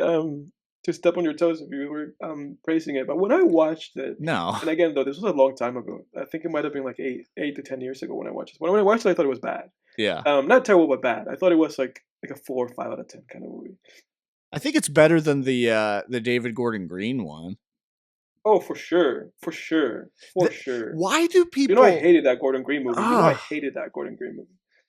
yeah, why do people love that one, man? Like, even I'll see like some snippet of an article about Halloween Ends, and it always starts with like, despite How great the first one the was. the home run of 2018s. I'm like, Yeah, what? That yeah. shit sucked. That shit Well, was awful. That we were shit had people there. making poop jokes at Michael Myers. We were there when, because we had the privilege of actually having it screened to us with Mr. Gordon Green and with what's the name of that other guy? I forget his name. Dan But or Danny McBride. yes, we had Danny McBride and Mr. Gordon Green at a screening for us, Mr. McBride and Mr. Green. So we had the privilege of actually seeing the movie screened by them, and then they did a Q&A and everything. Yeah. And even then, We're even shitting with on our that great, alumni, our fellow yeah, yeah, alumni. yeah. Sorry about that, Jeff. I'm not Jeff David. And even with sorry about that, but he's made great films too, but that's not just not one of them. But even with that premiere, just wonderful experience of being able to watch a movie with the filmmaker and the writer, even with that, the movie Mm, still sucked mhm, mhm. for us anyway. Yeah. I Yeah, think but people like that movie though. did I? No, I said people like that movie though. Oh, people do. Yeah, yeah. Yeah. I mean, I think the first time I had fun like screening it, the directors were there. They're both celebrities. I was like, "Oh, this is Yeah. fucking awesome." We have like It was I mean, fun. It was Danny awesome. McBride's like almost an A-lister. He's like creeps up there Yeah. onto the A-list, Yes. and like he was there. I mean, I was like, "Holy fuck, this is awesome." He And he came back too. Were you there when he came back? Because he came back to show us the righteous yeah. gemstones. Yeah, Yeah. I was there for Yeah. that. I actually kind of want to Yeah. go back and watch that show because that was a pretty good I pilot that do he too. screened for It us. just ended, from what I understand. Okay, yeah. Wow, Yeah. time But I flies, do man. too. I want to go back and check it out because it had a decent run on HBO. Mhm. 'Cause it just ended, so I'm curious. I had fun when they screened Halloween because it was, it's October it was like what, late September, early October that they came and screened it. And it was just, Yes. It was it was perfect the, time. yeah, it was the Halloween spirit. You go, it was so cool. It's like the combination of it's Halloween time, it's that season, we're all packed into this theater together. We're watching this halfway decent horror film with an A-lister and A-list director almost A-list basically director for sure. I think I would say that Gordon screening it Green is for an us. A-list director for sure. Yeah. Um, Yeah, as a yeah, he director, made I think he Pineapple is. Express. Yeah. Yeah, yeah, Um yeah, he's made a lot of stuff. But yeah, yeah. like so This it was B a plus tier combination of director. all of those things that I was just like, this is just cool, and I just had a great Yeah. time. But Yes. objectively, I've watched Halloween 2018 at least like once or twice after that. I think at least once. And yeah, it's just not. Yeah, it's like Right. everything. I'll get into this a little bit later when we get into our recaps, but I just feel like the 2020s are a weird time for. They're a weird time for like mainstream big budget horror. Mhm. Big budget in the sense of like a higher budget than these like It's a couple indie million. yeah. Mhm. Um, with like A-listers in them and stuff. It's just like it's just they all feel so Disney Channel, just so they feel Mhm. like Disney Channel movies with some gore and F bombs and uh, I don't know, man. Because it just feels like, I guess, the shitty thing about those kind of movies is that you lose the grit, right? Because that's the interesting thing about horror movies, that you kind of need them to feel gritty, and you need them to have a certain level of suspension of disbelief. Hmm. You want the movie to invite you in there, and you do need a little bit of grit. When you have these high budget productions, like you said, um, it just creates a feeling of artifice, and it just makes the film feel so artificial. And so, like you said, just it makes it feel like a stage production, like a Disney movie, Yeah. and it just sucks the life out of it. Like somehow the high budget and the ability that the filmmakers have to just execute these all these stunts and all these practical effects and having all these actors just creates this layer of artifice in the movie that just makes it feel bloated and fake. Hmm. And I feel like if you're a horror movie, you want to be not bloated and not Hmm. fake. Yeah. It's Yeah. terrible. It's a terrible combination. Exactly. Well, and they also throw in all of the Marvel style humor and stuff. That was the Mhm. one thing that really, even that first time, man, really just took me out of Halloween. I was like, holy shit, they're just using the Marvel humor. Because they did it in the Mhm. Star Wars movies, in the Star Wars sequels, which was like, ugh, God, all right, it's Disney. I mean, whatever. Yeah. I mean, who gives a fuck about those movies anyway? But then we're watching Halloween, and I'm like, they're doing it here too. You know, like she's babysitting that kid, and Michael Myers comes out of the closet, and what in John Carpenter's version would have been a terrifying moment in this movie, the kid goes, "Oh shit!" and like runs out. It's I just remember like that. this isn't Yeah. fucking scary or funny. I mean, what I just. It's like, what are you trying to do here? You're making Michael It's funny Myers that they don't like, even. I'm doing some research on the movie just to see who owns like the rights to Halloween. It's interesting that in a way this is a low budget film, or like I guess what we could say mm-hmm, like a medium budget mm-hmm, because it was made for 10 million. So I feel like at that point maybe when you cross the 10 million, it's like maybe a medium sized budget movie. right. But yeah, they didn't make this movie for too much, but they really did bug it down with all those like at the time in vogue tropes, Mm. and all and silly humor. Yeah. Yeah, they don't know Mm. how to use humor in movies anymore. It's all like what used to be comedic relief is now I don't know, I heard a term one time, bathos, which I believe is like basically introducing humor into a very serious moment. I think Mhm. that's correct. Hang on. Bathos Might be. definition. An Uh, effective there's anticlimax created by an unintentional lapse in mood from the sublime to the trivial or ridiculous. So, Yeah, but there's directors that exceed in that though. right. There's people that there's like some filmmakers. The only one that can come to mind right now is somebody like Bong Joon-ho, who exceeds at that. He exceeds at making movies. That's very apparent in the movie like The Host. He Ooh. exceeds at making films that, despite the serious tone the movie might have, it will have comedic sequences. And a lot of scenes that start serious will end up like with some kind of comedic tinge to them. There's directors that really master that element of storytelling, but yeah, that movie wasn't that movie was not one of the No, because it's a tightrope that you got to walk. I mean, yeah, I feel like maybe yeah, Parasite does a good job of that too, but Parasite's more of a yes, comedic thriller. So I don't know. yeah, It's look. I mean, writing is probably the toughest art form out there. It's the hardest artistic medium on the planet, I would say. But yeah. So it's all a friggin' it's all a tightrope, I guess. But oh, dude, another yeah. poster where the movie sucks so bad and the poster is Actually, really good. I'm gonna go on Letterboxd and look at like my movies that I've given like at least like a four below and just see if they Yeah, have let's do like that. the ones with great posters and Let's do that, dude. This is actually a topic I had because of this movie really, prepared was movies that yeah, you added to your watch list just because of the poster, but we can also yeah, it goes hand in hand with us just finding posters for bad movies in general. But the yeah. movie I was going to mention is The Pyramid from 2015, I think it is. The Yeah. horror movie. Yeah, yeah. Horrible movie. Okay. I will say it's a horrible horror movie that introduces some interesting concepts It's very in interesting. the Yeah, it's third. an interesting movie. Yeah, especially in the third act, they have some interesting concepts that they introduce in the third act, but literally they don't. It doesn't make the movie any, like one iota better for me. I'm not. Don't get it confused. Like it's literally just these tiny, tiny, tiny little nuggets of um, I guess good art or good ideas that I these small nuggets that I got from the movie, but they don't Somehow I had the increase its movie The value Pyramid anymore. confused. I had the movie confused with As Above, So Below for some reason.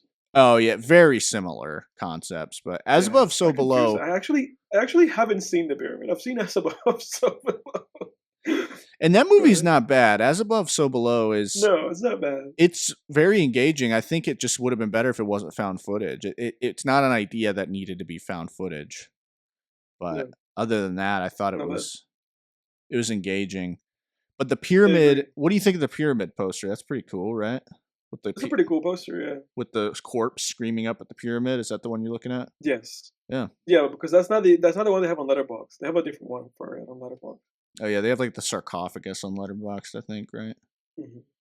They have like an eye on Letterboxd, Oh, like a face. that one's weird. I don't even know what that is. Is that Yeah, just so the I had to sarcophagus eye? Google the movie to see the one that you were talking about because for some reason Letterboxd, I guess it's not used on the official poster. Dude, the eye. This is very niche, but the eye poster for the pyramid looks like the poster for Disney's dinosaur. It's like the same. It's like the same poster. Yeah, You see it that? is. Wait, let me see. Let Yeah, me show you that. It's like the same fucking it poster. is. It's the same poster.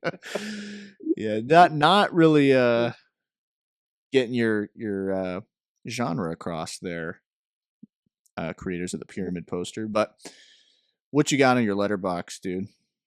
I'm looking through them. I feel like the Jason X poster is interesting. Like it's a pretty kind of neat poster. Mm-hmm. For a horrendous movie. I've seen Jason X. It's a terrible movie. I I've gave it never a half seen it. star. I haven't seen it. But the poster is interesting. Let me see. There's a lot of I'm like looking through these movies. A lot of these movies do have pretty bad posters. Like Like they're Madam terrible movies Web and they is a have bad terrible posters. poster too. Yeah, but That that was a terrible poster. yeah, it's like they couldn't even get a Um, good poster in there. a lot of movies do have terrible posters. I'm excited to see because I feel like the older the movie, the more likely the poster it is to be good. Yeah. But I'm sorting through like the movies I've rated lowest first, so I'm just kind of sorting through everything at once. Let Uh, me see. let me see. Yeah, none of these are striking me as particularly good posters. They're bad movies and bad posters. And bad posters. I guess the poster um, they have on Letterbox for A Christmas Story is all right. A Christmas Story, dude. I tried to watch that last December. a Holy Christmas story. What is shit! that? It's so goddamn bad. It's the one where Oh, the I haven't kid seen that. wants a BB gun. I haven't seen that. It's like my whole life I've heard people be like, "Oh, that's a Christmas classic. I like that one." Horrific It's a movie. terrible movie. Dude, some of the reviews for Christmas Story, you got to Oh, fucking dude. some of the negative reviews. Oh my god. They are so fucking funny. I think the best someone said, "Hate Christmas and hate this kid." But before, I don't want to get us off the poster topic yet, but I will say the funniest review for A Christmas Story was, I can't find it again, but I'll paraphrase it. It was basically like, the hatred I have for this movie needs to be studied. Really? Um, Let me see. I've opened up a few movies now that I think actually have pretty cool posters. Mm. Um, one of them being the movie Venom from 2018. I think that movie actually has a pretty decent poster. Oh, which one? The side profile? Yeah, the side profile one. I think that's a pretty cool poster, honestly. Yeah, that is. That Um, is. and I've also have opened the movie Need for Speed with Aaron Paul from 2014. That movie has a good poster too. Mm. And if you go into my letterbox, I gave the movie 1 star. So, I've never seen that, thankfully. Kid Cudi's in that movie. If you're into the Kid Cudi movie universe, he's in that movie. Oh yeah, and he has like singles for this movie. He has music for it that he made too. Mhm. I remember Next up on my terrible. Oh, go ahead. when I was in high school, um, my one of my friends and I were watching the trailer for Need for Speed because we were like, "Oh, Jesse from Breaking Bad's in the movie," and like halfway through Mhm. the trailer, we were like, "This looks so stupid," and my friend was like, "I bet he's gonna I went to say." theaters to see that. Oh, did you really? That Yeah, I sucks. saw that in the movie theaters. And then my friend, we're halfway through the trailer. We're like, this looks awful. And my friend goes, yeah, I bet at some point during the trailer, he's going to say, you got anything faster? And then, of course, at the end of the trailer, he goes, "You got anything faster?" uh, Uh, yeah, I saw the movie in theaters in Spanish. I was in my home country when I watched it. Let me see. uh, I have a few more. I have a few more movies here that are bad movies, at least bad to me. Anyway, movies that I've given like a bad, like a low rating. Um, Let me see. Not this movie. I was looking at. I've opened a handful just to see if the poster's any good. I was looking at bedtime stories with Adam Sandler movie. The movie poster is horrible. with the Not that movie. gumballs raining. Yeah, I the movie remember poster is that. not good. Yeah, I remember that movie. Baby's Day Out is an interesting poster. It's not great, but it's directed by Patrick B. Johnson, um, famous man. Yeah, the famous. Um, Underdog, not Underdog. Child's Play 2, I think has a great poster. Like great. Like you can go and look this one up. I think you'll agree that it has a great poster. But I've Oh, also given the movie a 1 star. I've seen this with the Jack in the Box, Mhm. and he's trying to Mhm. behead it with scissors. I've seen that Yes. poster. I have not seen Yeah. two. I've seen one, but I'm bad with horror movie sequels. I'm not great with. I've seen like the classic horror films, but sequels because they're not good. They're usually not That's all you good. need. That's all you need, though. All you need is the first one. Yeah, but then there's those horror franchises that have like the sequel where people are like, "That's great! It's even better than the original." Like Dream Warriors and Nightmare on Elm Street, where you go Yeah. watch it Yeah. and you're like, "Okay," so I'll go watch those sequels. But like Chucky's not one of those. Friday the 13th, I've seen 1 through 3, and it's like that's enough. I mean, I know people like Yeah. Final Chapter. I'll probably circle back, but I don't think I'm going back past like 5. Yeah. I'll circle back to like one of those, during the Halloween season sometimes. But Yeah. you said Child Play has one of those? No, so Chucky's not one of those. Like Oh, Chucky movies only get terrible. oh, And this is from somebody. Funnily enough, I have not seen Child's Play 3, but I've seen 2, 4, 5. Like I've seen a lot of these Chucky movies. Why didn't I see 3? I even saw like the new, like the reboot one, Curse of Chucky from 2013. I even saw that. Terrible movie. I don't know why I skipped 3. Whatever. I'm gonna go back to watch that shit. they had that one from 2019 where Chucky's an AI. He's a robot. That looked awful. Yeah, I'm not that big of a. I'm not such a Chucky fan as to keep watching them. No. Um, Let me see. I have a few more movies here. Um, I have Godzilla 2000 Millennium, Yeah, yeah, which has an insane like 10 out of 10 poster. yeah. But as you know, I give the movie a 1. I guess the movie a 1.5. You could say that about almost any Godzilla All of movie them. about the Yeah. poster. Like they're all The Return of so Godzilla, beautiful. incredible poster. Yeah. Yeah. Yeah. Let me see. Let me see which Godzilla Um, movie's got the best poster. While you're doing that, I'm gonna figure this out. I also have open here the movie Anaconda, because I think Anaconda actually does have a decent poster. But terrible movie. Anaconda. I Let's haven't see. seen it. I know what it is. Oh yeah, with the eyes. Mhm. Oh, that's a good poster. Pretty Very good. classic poster. The wallpaper on the back is just like Ice Cube getting Yeah, attacked by the snake and screaming, and Jennifer it's Ice Lopez like Cube. trying to help him up. Yeah, it's Oh Ice my Cube and god. Jennifer Lopez. I've had the displeasure of seeing that movie. That's like a good Film Flames movie actually. Like it's like Mm, bad but it's funny. That okay. movie. Yeah. Let's see. Mm. Oh, Titan You're has like you're looking a good poster. which, which movie is this? Titan. We did that last season for Film Tangents. Yeah, we did. Yeah, Titanic is a great poster. But that to me, that to me, I think that's actually a pretty good movie. Ugh, I know that you didn't God. like it. No. Horrible. But And Jack didn't see that movie with us, did he? no. That was before We Jack don't have. joined the podcast. Yeah, we don't have his. We don't know what he might have thought about that Hmm. movie. Oh, all of Yeah. the Nightmare on Elm Street posters are great, too. I'm seeing Yeah. that here. Like I have Let's see. Nightmare on Elm Street 4, I have rated a 3 out of 10, but that is a good poster. They all do.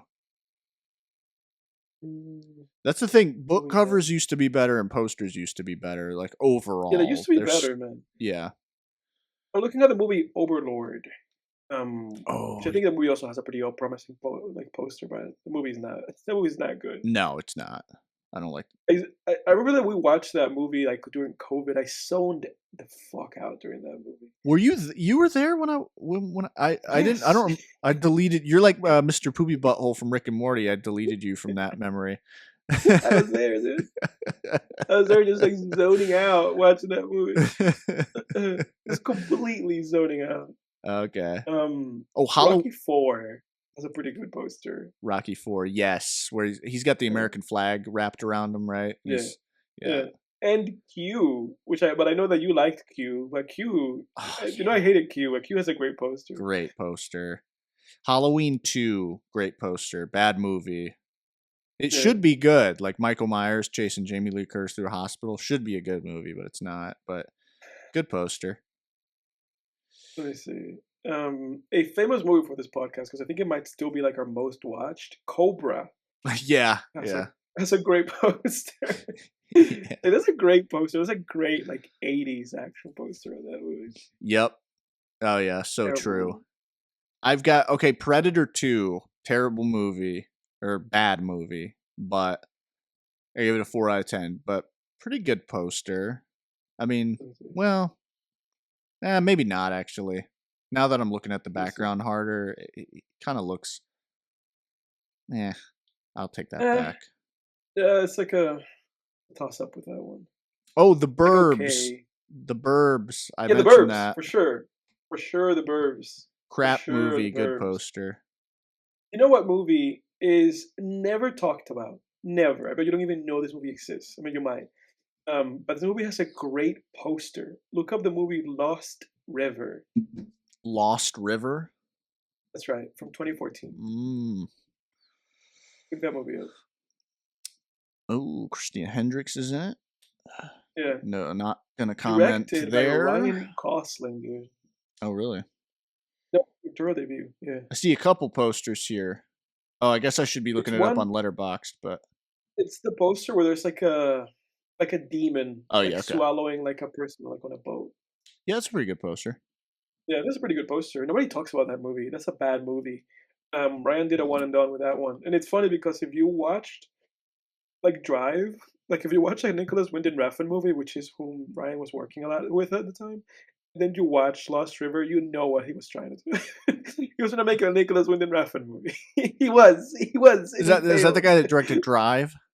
Yes, Okay. he Okay, was trying to make interesting. a Winding Refn movie, and he just failed. Um, but the movie itself looks really good. It's a really good looking movie. It was shot by Benoit Deby, who is kind of known for having like very pretty cinematography. But yeah, he was trying to make a Wendell Refn movie, and he did not succeed. But I think that that's Mm, a pretty decent poster. I think the poster for Now You See Me Too. I think that's a good poster. let me look that up. Now you see me too. I don't know if you've seen the Now You See Me movies. I've seen like parts of them, Yeah, but I have not. Oh yeah, yeah. This is good. I decent playing poster. playing Yeah, cards are very aesthetically pleasing. Like anything to yeah. do with casinos, like the movie Casino, that is honestly I think I have that movie rated a 9, and I think I gave it one whole point on my rating scale just for the visuals, the beautiful visuals, the way it captures a casino, the Yeah. dice, the playing cards, the The slots. Scorsese movie, right? Yeah, yeah. Yeah. It just, but yeah, like anything to do with playing cards, magicians, equipment, paraphernalia, whatever, gambling items, like all of that stuff is so aesthetically pleasing. Let me All of the see. Star Wars movies, regardless of quality, have good posters. Yeah, they do have good posters. I have a few more movies coming up here. Let me see. I have a whole bunch. I believe that the Fast and the Furious Tokyo Drift poster, the one where there's like a car and there's like flames on the car and it's kind of like a inverted colors like poster. I think that's a pretty good poster, honestly. Like I think the movie has Mm, a pretty good poster. yeah, I need to watch Yeah. that one. Why is that one talked about so much? Is that supposed to be one of the best, or why do I hear so much about that one? I have seen Fast and the Furious movies up to the seventh one, like the one where Paul Walker was in last. Yeah. And I loved Paul Walker. Like to me, Paul Walker was the reason why I watched those movies when I was a kid. My brother and I loved them. My brother's very much into cars, and he was into the very few, like the first few Fast and Furious movies. We were really into them. And Paul Walker, famously, he's in only, or rather, he's in the second movie, but not being like Vin Diesel. Like Vin Diesel came back to the franchise, but Paul Walker kept it going. They were together in the first one, and then the Fast and the Furious, and then in the second, the Fast and the Furious, it was Paul Walker and Tyrese. Tyrese took over kind of the Vin Diesel character because Vin Diesel stepped away from the franchise. Mm. Now it's just Vin Diesel because obviously Paul Walker passed away. But the reason why the third one is talked about so much is because it's a complete departure for the series. Because the third movie doesn't have Vin Diesel and doesn't have Paul Walker. Well, it does have Vin Diesel in one scene, but it doesn't have Paul Walker. It's just a completely like fresh movie. Um, and the reason why people talk about that movie a lot is because one, it looks pretty good. Like the movie looks like good. Mm. And then the movie has a lot of great driving sequences. And the movie introduces drifting. So it's like all about this Japanese culture. The main character like goes from being in the US to moving to Japan because that's where his dad or his mom is or something like that. And then it's kind of like the movie is about this underground street drifting culture in Japan. And that Fast and Furious movie is not about being fast, but it's about being great at drifting. I thought you were going to say it's about being furious. Yeah, it's only about being furious, not about being fast. Okay. So it's just a departure for the series, and then because of that, because it's so different, and it's really Fast and Furious in name only because Paul Walker is not the main character and Vin Diesel is not the main character, and because aesthetically and with what the movie's trying to do is such a departure, people it has like its own cult following basically. Mm-hmm. Mm-hmm. Gotcha. It's almost like Okay. it's almost as if it was just like a spin-off, and then people just love it for what it is. I don't love Cars. I know Cars actually is a really good movie, but I don't love it. So I'm putting it here as a movie that I don't like that has a great post. Cars is great, man. Yeah, Cars is great. I'm gonna close my end out of this out by saying, not bad movies that have good posters for me. That I, for some reason, just thought of beautiful posters. The Beast from 20,000 Fathoms. It's a good mhm, movie, actually. It's one of Ray Harryhausen's early projects. Great posters. Great posters. There's a couple yeah. of them. I think the one on Letterboxd is good, but there's a main one too that you can Google that's really beautiful. I think the colors pop more on that one, but Yeah, I feel like Letterboxd might not be doing a service because they fuck around with the posters too much. They like change them, and they yeah, might not be using the actual like poster that the movie's supposed to have. yeah, exactly. But yeah, if you Google Beast from 20,000 Fathoms, that's an unbelievable classic 50s monster movie poster. Awesome. Fucking awesome. Um all right, let's move on here. Yeah, no, there's an awesome poster. Let me quick fire a few ones that I Oh yeah, had. go ahead. Just for the fuck of it. Hellraiser. You know I don't love Hellraiser, but the poster for Hellraiser is good. Yes. Um, the movie Trick or Treat. I don't love that movie. I don't like that movie, but it has a good poster. Yeah, me neither. Um, It's all right movie. the movie The Strangers also has a good poster. Um, thematically, like it's not great, but like it's very intriguing. Like looking at that movie. The movie To Live and Die in L.A. by William Friedkin has a great poster. And I don't think that's a great movie. Although technically it is like it's a 4.0 on Letterboxd. Like it's technically a great movie. I just didn't like it. Um, and then to cap this off for the movies with the greatest posters of all, actually, the movie Ghost Rider, like the first Ghost Rider with Nicolas Cage, is an incredible poster. Yeah. um, and the movie with the greatest poster ever, in my opinion, that is really bad, is The Blind Side. Really? No, that poster's terrible. Yeah, no. I was gonna say That's that's a bad fucking poster. the terrible poster. Yeah, no, Ghost Rider. Yeah, you know what? Those shitty 2000s superhero movies, they all had good posters. Like Daredevil, pretty good poster. Ghost Rider. Um, What else did you have back then? You Yeah, had a bunch of shit. yeah. No, that Ghost Rider poster is fucking dope. Oh I'm yeah. sad that movie's so bad. Yeah, it's kind of, I have this weird kind of, I don't know what it is, but it's like, for a lot of bad movies, is it incidental that the poster's great, or is it them being like, let's really pour some money into the marketing and graphic See design if for we this can turn movie a so people profit. will go watch it? Yeah. Yeah, I don't know. I think so, dude. It's just sad when the movie's bad and the poster's bad. It's just like, oh, the guys didn't even try, man. Yeah. The guys didn't even try. Yeah, I know. If you're a kid and you see that Ghost Rider poster, oof, you're going in there like, oh, I can see what that's about. Yeah. I've never seen the Ghost Rider movies. If you've never seen the Ghost Rider movies, they're actually pretty like fun. You know, they're not great, but they're pretty fun. Okay. Interesting. Pretty fun movies. Yeah, there's like certain 2000s things that I never got around to cuz like I was like I could go PG-13 when I was younger. I wasn't allowed to go past PG-13, and I think were the Ghost Rider movies are though, or were those PG-13? No, the first one is just like a PG-13 movie. It might even Okay. be PG. Like there's not really much violence in that movie. Okay. I think But that then one might have. Okay. the second one is a kind of a cult classic. Really? Not a cult classic, but a cult film.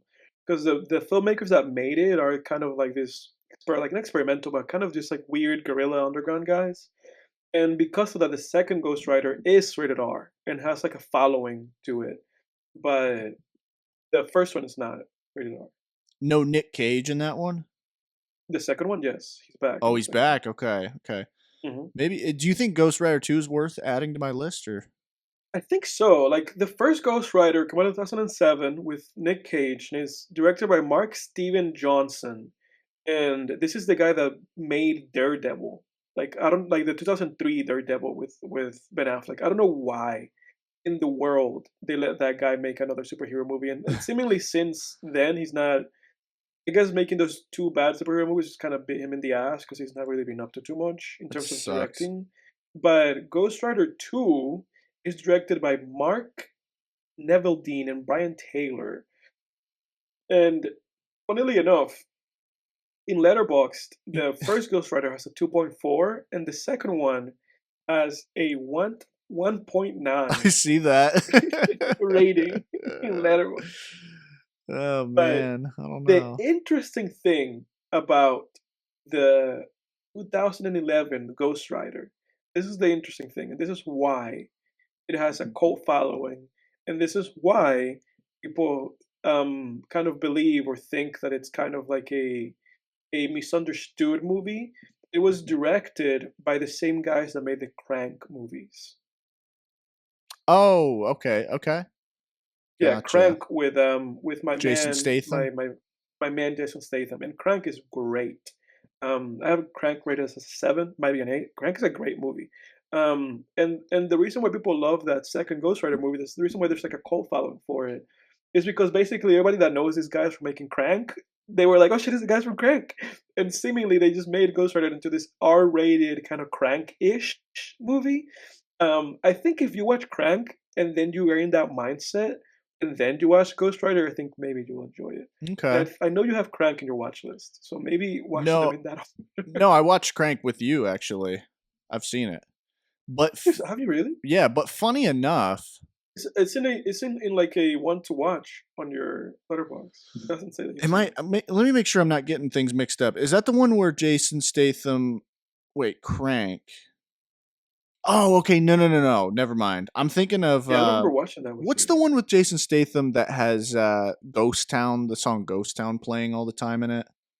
It's another Ghost Town. one word thing.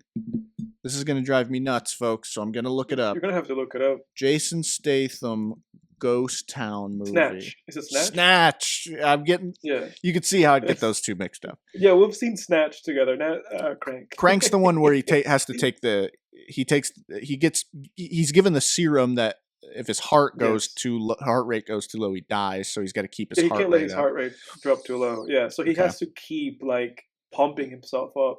It's yeah, just like such like a weird gimmick movie, but it just works so well. it's like As far as my Speed, but memory with a goes, human anyway. being instead of a Yes, bus. essentially, yeah. Yeah. And there's a sequel to it called Crank High Voltage, which I've seen. Uh huh. I don't remember enough, so I don't have a marker that's watched, but I have to go back and watch it.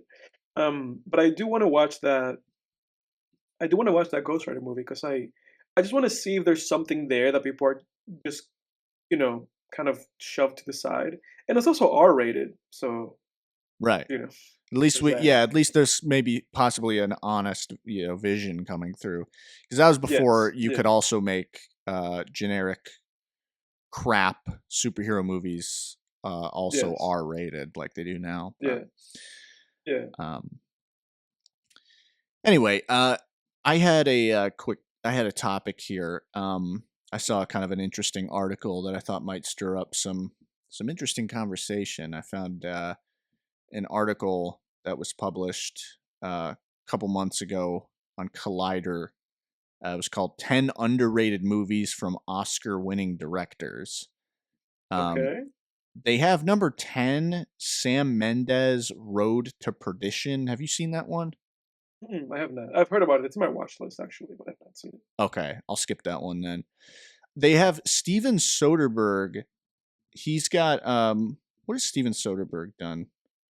Let me He see. did Oh, Ocean's the 11. Ocean's 11. Yeah. Oh, Logan Lucky. Okay. Mhm. Yeah, he's all I've right. seen a few of his movies. Logan Lucky's okay. Ocean's 11 is okay. Um, funny enough, Unsane has been on my watch list for a while. I think it's Basically, also on my watch list. have you heard of that one? It's the one where, well, you've heard of it if it's on your watch list, but it's Yeah. the one where they shot it all on an iPhone, I guess. hmm hmm Seems kind of Yes, that's interesting. right. That's right. Yeah, it's on my watch list, and he has like a movie from last year, like Essence or something, like a horror movie, and that's also on my watch list. Oh, yeah, I just saw that when I was. Oh, Interesting Presents. director. Yeah, Presence. Oh, yeah. That is Also on on my it's watch on your watch list. list. Lucy Yeah. Liu's in it, right? Yes. Yeah, I heard that one. It was like another case of bad marketing. Which is this Neon? I think Neon might have made this. Is it really Neon? Yeah, Neon's it is. known for actually pushing the movies, though. This is Neon. Well, so the problem with that Neon keeps running into is that they're at least with long legs, and I guess it's the same Yeah. with this one, is that they market their movies as one thing and it ends up being something else. So they marketed Long The Legs as like a really scary movie, horror movie. but it was more of a Seven, I guess, type movie. I don't know. I Huh. thought Long Legs was still pretty spooky. I didn't feel cheated.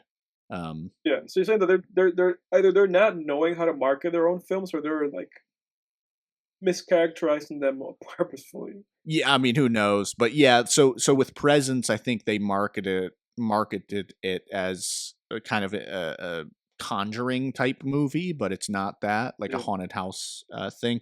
If I'm not mistaken, I think that's what it is. But yeah, this does look interesting. But I do want to see Unsane as well. That it's a pretty interesting concept.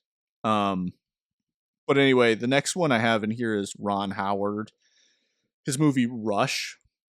It's about Formula One. Uh, Do you see that? no, I disagree. It's not underrated. I've seen that movie. I saw the movie with my brother. And what did you think of it? It's all right. Like I think I have the movie rated as like a 5. I think on Letterboxd. I think I'm looking it up. Rush. Let me see. I gave it a 5. Like I thought it was literally just this, and I can see how there might be different opinions because this movie has a 3.8, and I see that Langston actually gave it a 4 out of 10, and a 4 out of 5, an 8 out of 10. Mm. Um, I don't know, man. It's one of those movies. It's a sports biopic. Like it's based on like a couple of actual guys that just had like a rivalry. I just thought the movie was like way too long, and it was kind of ugly in certain parts. I remember thinking the cinematography of the movie wasn't very appealing to me. Um, and yeah, and then it was just kind of peters out at the end, and it's just like okay, like that's kind of the thought that I had. I didn't think the movie was underrated at all, and I've always thought that movie's fairly thought of as just like some random sports movie from 2013. Yeah. Like, I Okay. agree with thinking about it that way, like just a random racing sports movie from 2013. Okay. Yeah. I Not recently worth put revisiting. I recently put that one on my watch list, but that'll probably be one that sits there for a little while. But Yeah, I wouldn't, dude. I would not be in a rush yeah. to watch. Sports movies in general, I'm not in too much of a rush. Although I will say, weirdly, watching Major League actually made me thirst for a good sports movie. Like sometimes when you Yeah, watch a crappy movie in a certain genre, it kind of makes you thirst for a good movie in that good genre. one. I don't know Dude, if you've ever watching this experienced that. shit, like watching this shit, literally, I agree with you 100%. Because watching this movie made me want to watch Field of Dreams, Oh yeah, yeah, yeah. or it made me want to watch like Bull Durham. You know, just like movies that are thought of as being classic, great sports, like baseball movies. I was watching this shit and I was like, let's watch Field of Dreams and not this shit. I haven't seen Field of Dreams in forever, man. I remember it Yeah, though. I haven't either, but I have really fond memories of it. I want to revisit it and just kind of see if it's actually any good. Yeah, man. Kevin Costner. Yeah, yeah. Yeah, dude. And I think Bull Durham is AKA also Bob Kevin Costner. Odenkirk. I can't believe he changed his name, man. Kevin Yeah, right. Costner Really, changed that's his what name made to it. Bob Odenkirk. Let me see. The movie Bull Durham. It's also fucking Kevin Costner. He was everywhere in the 90s and the late He loved 80s. being a baseball. He loved being a baseball player. Seemingly, he made at least two baseball movies. He's a baseball player, and they're both thought of as great baseball movies. Bull Durham and fucking Field of Dreams. What a Th- silly guy. There's a lot of Kevin Costner movies I need to see. Like Me I too. actually haven't seen Dances with Wolves. I have. I have seen Dances with Wolves. What do you think of that one? It's all right. It's I all right. I want to see Open Range. That's like a lesser known Western movie. Yeah. That's kind of people I regard that as underrated. I gave Dances with Wolves I think I gave it like a 6. It's an alright movie. It's really long. Like it's a really long movie. It's beautiful. Like it's really well shot and it's like really exciting in certain places. But if if you read the tagline or like the little like synopsis for Dances with Wolves, like if you read what it's about and then you see the fucking poster of the movie and then you see fucking Kevin Costner with a big American flag, I think you get the idea what fucking Dances with Wolves is about. Um, Well, yeah, it's just you know, Pocahontas. Like Avatar was just Dances with Wolves in space, right? exactly. It Then is a if you watch, very tired concept, I think. yeah, and then if you watch, Dance with the Wolves, and you go like, oh shit, this is just Avatar. It's Hmm. just some guy that doesn't, it's not part of the tribe, and then he saves them, and that's what it is. Um, Yeah, yeah, can't believe. Oh, it was directed by Kevin Costner. Can't believe Kevin Costner ripped off James Cameron's yeah, Avatar. right. Unbelievable. Ugh. Yeah, similarly, Kevin Costner has a savior complex. Him and what's his name? What's his name? The guy that made Braveheart. Oh, Mel Mel Gibson. Gibson. Him and Mel Gibson should have a little party together. I got Quentin Tarantino, Jackie Brown next on here. That's number Yes, seven. 100%. I agree with that. I agree Yeah, with that. We yeah, we talked already about talked about Tarantino. that. And for anybody, stay tuned. We'll have like we'll make that into a little segment for you guys. That spot of our draft. But yeah, I love Jackie Brown. 100% underrated. Everybody should watch that movie. Oh yeah. What happened to you, Lewis? You was fucking beautiful, man.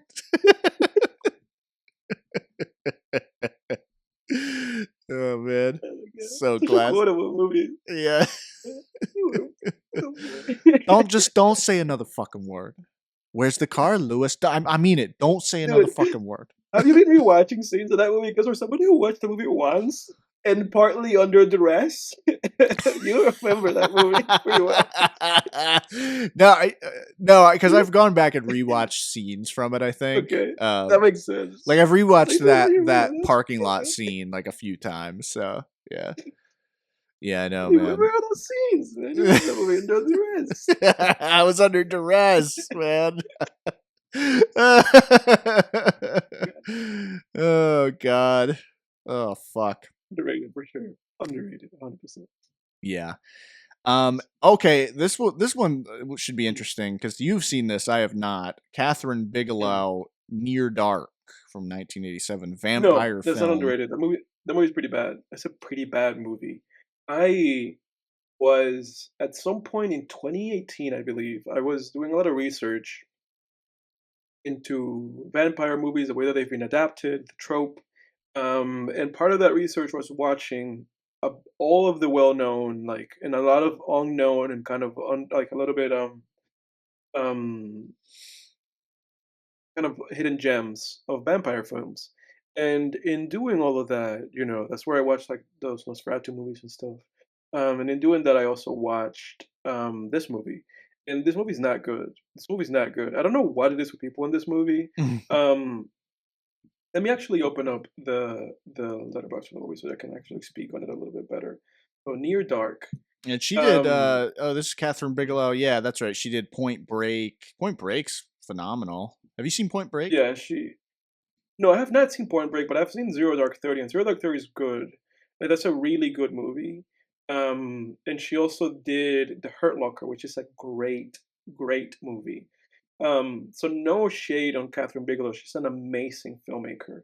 But yeah, Near Dark, man, in 1987. I think people have a thing for this movie, and I know that Bill Paxton's in this movie. That's what I wanted to see. Bill Paxton's in this movie, and people have a lot of people remember this movie very fondly, and he gives a great performance in this film. It's not a great movie, man. Like, I watched this movie and I was like, this shit sucks. Like that, that was my fun. I give this movie a 4 out of 10. A 4 out of 10. That's Like, how my I thought felt was when this we shit watched Lost sucks. Boys. Lost Boys Yeah, sucked dude, too. this is Lost Boys. Like, Yeah. whatever feeling and thoughts you might have had about Lost Boys sucking, which I agree, Lost Boys fucking sucks. This movie sucks too, for the same reasons Lost Boys sucks. It sucks ass. They're similar. Well, Lost Boys was similar to Major League, and I'm watching it and I'm like, this is like Frankenstein. I didn't mention that when we were talking about Major League, but I had that feeling when I watched Major League too, where I was like, this is just Frankenstein together. It just every scene, no, the scenes don't lead well into each other. They end Yeah, haphazardly. yeah, People talk, and the dialogue is weird and disjointed, and just everything just feels like a non sequitur. It just feels like this yeah. was shoved together in the editing room. I don't know, And but yeah, that's the thing with Near Dark. Near Dark's another one of those movies that has a great poster. it At least the does. Letterboxd poster is great, But yeah, the movie's not good. That's not a good movie. Terribly paced movie, and it's just like very just. Even this an hour and a half, like I was bored out of my mind watching that Oh movie. man. Yeah, I do not recommend that movie to to anybody. Oh, she did Strange Days. Okay, I that's on my watch list. That's like apparently an underappreciated sci-fi film. It's got looks like it's got Oh, that is also that's on my watch list too. That's with Ralph Fiennes. yeah, maybe a Yeah, potential film tangent to pick. We'll see. yeah, we'll Um, see. all right. I got Danny Boyle, Steve Jobs, Yes, that 2015. Yeah. movie is fantastic. You've seen that movie, right? Oh yeah, yeah. I've seen it a couple times. Yeah. I I I think that's a fantastic movie. I have loved that movie every single time I've seen it. I've seen the movie maybe 2 or 3 times. The first time, or the first even couple of times that I saw it, I had it at a 7. I bumped it up to an 8 the last time I saw it. And if I saw it again, I might give it a 9. Like, I love that movie. I love Michael Fassbender's performance. I love what's his name, Seth Rogen. I think he gives a great performance in that movie. Best performance of his life in that movie. Even though I haven't seen that show that he's on right now, The Studio, that movie, oof. And then what's her name, Kate Winslet, whom I love, Kate Winslet, and she's incredible in Steve Jobs, and she should have won the Oscar for that performance. I think Alicia Vikander won it. Horrible decision for Alicia Vikander to win that Oscar that year. It really should have been Kate Winslet. She was amazing in that movie. Love, love, love Steve Jobs. That movie's not talked about enough. Sure. Interesting. I've seen the movie twice, and I don't even I don't remember what I have it rated on Letterbox, but Give it an 8. I do. Yeah. That might be a little overrated. I don't know, or I just don't remember because I barely remember I don't. anything I agree either with you. I time. agree that that's an 8, dude. That's not an overrating. Like, I agree. Yeah. That movie's great. That's a great movie. Well, just for me, like, because I don't know. Again, it's hard because you rate these movies and then you kind of forget about them sometimes. But Yeah. I just feel like if I don't remember jack shit from it, then how could I have rated an 8? Who knows? I mean, I don't know. That doesn't necessarily mean anything, but Yeah. yeah, But no, dude. I mean, dude, if you rewatch that movie, you will be like, "Oh shit, this movie's fucking fantastic." I mean, the scenes in that movie, mhm. the scenes, like, I can Seth quote, like, I think Rogen. I can even. Yeah, I think I can even quote a scene because there's a scene with Seth Rogen. It's like, you need to pay respect to the people who built this. And he's like, the B players are the B players. You know, the A players are the A players. They have this like really wonderful like interaction. Like it's just a wonderful movie. Aaron Sorkin wrote that movie when he was kind of like in that run of fantastic movies post um The Social Network. And then it evolves on our tour. The movie looks beautiful, you know. So it's like you have this combination of fantastic writing, you know, and how they explore those characters, and then just a gorgeous looking movie. Like I, yeah, Yeah, that's a great movie in my book. it is well shot. Mm. I gotta say, I really do prefer the Ashton Kutcher one. To be honest, no, I'm kidding. That's a joke. Oh god, it's a Gotcha. terrible movie. That one, that shit, that Lifetime channel Yeah, that's version. a Lifetime channel movie. Every scene is just him like being like, "I'm Steve Jobs, and this is what I want," and then someone else is Yeah, like, "Okay, let's do it." And it's just, it's yeah. every scene. The sad thing about that movie is that there are little parts. There's like stuff about that movie that works. I've seen the movie twice, um, but then overall it's just so clunky and false. And it really is a Lifetime movie. That's the best way to think about it. I don't know what it is, but at some point, I don't know if it was just the getting bombarded with all the acorn ads of Ashton Kutcher, but at some point, I really started finding Ashton Kutcher really unlikable. Like I don't Yeah, know what he's it really is. I don't want to see his face. Maybe it's because he's not in like a lot of good movies either. But no, he's like in zero good movies. yeah, I don't I think can't he's in think a of good one. movie in his life. Yeah, yeah, and it's oh, I got an ad playing here. Yeah, it must have started with those stupid ass Acorn ads where he's like on some late night show, just being like, and then what you do is you put it in your savings portfolio. Like I hate the way he talks, like the way he Yeah, fucking. I know this is getting it's like funny because it's getting ad you were hominem here, but like there's just something about that actor that I'm just like, you were better to that you were better to that movie than I was because I gave the movie a 1 star. I give it a 1.5 star. did I? So you must have not hated that one. I was that was probably a rating on the fly because I think I Three probably out of ten. yeah. Yeah. Um. All right, wrapping up here. I got number 4. I have The Host, Bong Joon Ho. Is that really Yes, that's a great underrated movie. though? I don't think it's underrated. I think that movie is just underappreciated. Like more people should go and watch that movie, but that movie's not underrated. Every single person that has seen that movie, I think at least gave that movie like an 8. At least people that Hmm. like that we have in our circles. Let me see. Doesn't The underrated host. kind of generally mean underappreciated though, or are you differentiating it based like underrated being like not loved versus underappreciated being just not as many people liking it? Exactly. Yeah, I'm making a Yeah, little yeah. bit of a differentiation because I Okay, think with the gotcha. host, like it stands at a 3.8 in Letterboxd. It's a pretty high rating on Letterboxd. Everybody that's seen it in our circles has it either at 8, 9, or 10. Like Lanson gave it a 10. I give it an 8. You know, I think it's a great, like great, legitimately just capital G great film. I think it's just not enough people have seen it. You know, I think that's really what it is. It's just like under seen. Yeah, I've only seen the or like the first 30 minutes of it. I still gotta watch that. I've been meaning to watch that Yeah, it's a great forever, movie. man. I feel bad as a horror fan too, like and kaiju fan at that. That I but Yeah, I no, but I gotta go agree with watch the that. Steve Jobs movie because I think with the Steve Jobs movie, people really just don't give the movie the love that it deserves. Like I feel like the Steve Jobs movie really is underrated because that movie really is great, and people don't really talk about it that much, even though a lot of people have seen it. Hmm, Um, but yeah, interesting. Okay, Spike Lee, the 25th hour or 25th hour. I haven't I seen haven't that. seen that.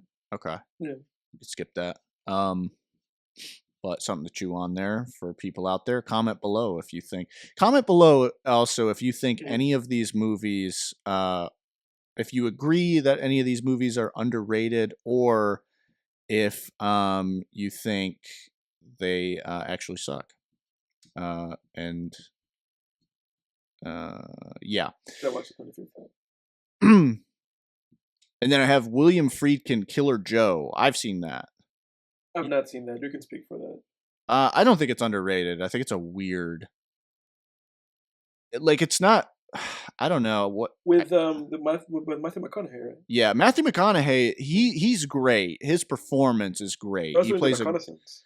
Yeah, he plays a great scumbag, hitman, psychopathic, yet oddly charming and hypnotic character. Just a total scumbag. It's just it's a very uncomfortable movie. There's very uncomfortable scenes in this movie, lots and lots of them. Uh, no one's likable. Very weird film. William Friedkin's a weird filmmaker for me. Like, because he made Weird Exorcist, and guy. Exorcist is incredible, but then like Yeah. French Connection, You I didn't like French Connection. no. I liked it though. I give it a 7. What I mean, there's no to me, French Connection, it's a better made film than Major League, but it kind of suffers from similar things in terms of like I remember watching it and just feeling, and I could be wrong. Yeah. It's been 5 years or 6 years almost since I've seen it, so I could be wrong. So don't flame me in the comments, or do, for the algorithm. But Yeah. Go ahead. like the French Connection, when I was watching it, I felt no reason to care whether these cops caught the criminals. It just didn't feel like the stakes didn't feel like they were there to me, or the character Yeah, I development. can I see. didn't feel like I I knew can see these that. cops. It just felt very Yeah. like it felt like an episode of Cops almost. Yeah, because that was the thing with French Connection. I remember that I liked it. I just didn't love it because I didn't give it an 8. But I did like it. And I've had that issue with Friedkin because even with To Live and Die in L.A., which I have seen, I gave that movie a 2 out of 10. A 4 out of 10 rather. And I always thought of as a classic, like great movie. I didn't really love it like that. Hmm. And then his other like big movie, The Sorcerer, I haven't seen it yet. Or rather Sorcerer. So I don't know. I don't know. I can't say too much on Friedkin because he is kind of a weird guy, like you said. He said, yeah, He's made a lot of he didn't weird make the extra. movies here. I mean, like there's this movie Bug that he made from 2006. I haven't seen it, but I know it's like is this what I'm thinking of? It's like there's no thread between those movies. They're all just random. Yeah, they're so random. Yeah, Bug He is remade about 12 Angry Men in 1997 for whatever reason. what? How could you? Why would He you did. remake that movie? He Oh, it remade got it in good reviews. 1997. Got It James got good reviews. Gandolfini in there Yeah, it as a got good juror. reviews. Dude, I think I might need to watch this. Wait, I I've might need never to, I heard might need of to watch. this. I might need to watch this. What the It has fuck? great reviews. Holy shit! Yeah, Holy shit, dude. we Oh should. god. We should add it to the list. It's got James Gandolfini in there. He's guilty. All I hear from the other jurors is bitch, bitch, bitch. Oh god. Great James Gandolfini. Yeah, but Yeah. obviously, like Exorcist is a masterpiece. Exorcist is Indeed. fantastic, but yeah, like French Connection felt very much like a movie that people just told me to like. Like it's like, oh, this, it's like, oh, I'm watching this movie because someone told me that But this it's was good. great. Yeah, like Yeah, like this is supposed to be great cinema and you have to yeah, rate it as so. Yeah, yeah, I felt I get pressure while that. I was watching it. I felt I've gotten rid of that sense for the most part. I know we all suffer from that still a little bit, where you watch a classic Yeah. film and you're like, oh, if I don't like this, I'm the problem. But Yeah. I've kind of dropped that. Um, but yeah, like French Connection, I was watching it and I'm like, it just feels like someone told me that this was great, but it doesn't seem to. Like, it felt no different than the Dirty Harry movies, which the Dirty Harry Mhm. movies I don't think are all that either. They don't feel like, at least the one that I watched. I shouldn't say they, but the one I watched, it just felt the same way. Where it was like, I feel like I'm watching an episode of Cops in the sense that I don't know who any of these cops are. I don't know who any of these Mhm. criminals are either, and I'm just watching Mhm. law enforcement, cops and robbers play out. You know. Yeah. Um, and then okay, yeah, so Killer Joe, but yeah, Killer Joe I don't think is underrated. I think it's justly fairly unwatched because Yeah. there's a scene I wish I just don't even want to say what the scene is, but there's just a Yeah. horrendous scene where I'll say what it is. It's not even that bad, but it's like it's bad, but I can say it on a fucking movie review podcast. Yeah. God, man, the society pressures us these days. Killer Joe, there's a scene where Matthew McConaughey's character makes a woman, he beats up like one of the female characters and then makes her get on her knees and starts shoving a chicken uh drumstick like in her mouth, basically, Mm. in like lewd fashion. But like the whole movie is like stuff like that, where it's just like, what the fuck is, it's just scumbaggery and debauchery, Okay. just like Yeah. fuck, man. But Yeah. there's some good scenes too. There's good dialogue. Um, This makes me think of Death Proof. It's like, "Oh, I guess that's just how he gets his goo." right, right, That yeah, yeah. that's what makes him shoot his goo. You know that that dialogue is Oh really yeah, good. yeah, I do remember that. That was Yeah, weird. Um, it is. It was weird. yeah, you know what? Killer Joe is kind of similar to Death Proof in a way. It's kind of similar. It's got a similar griminess to it. Yeah, Um, and then finally, I got Martin Scorsese Bringing Out the Dead. I don't even know what this I've not is. seen that. That's like a movie with. That's like a '90s movie, I think, or like late '80s with Nicolas Cage. But I Yeah, have not seen that movie. and Patricia Arquette Yep.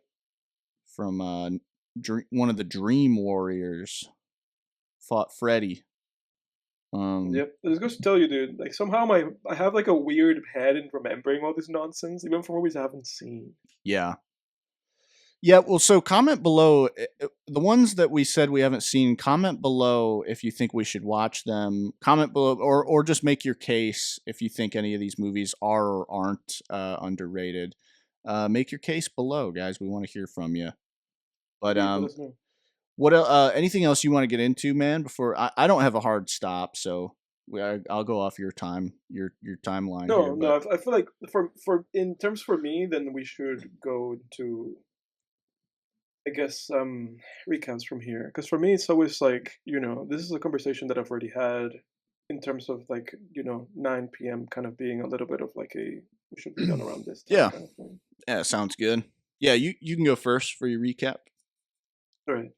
Um, this is my recap for the week, everybody.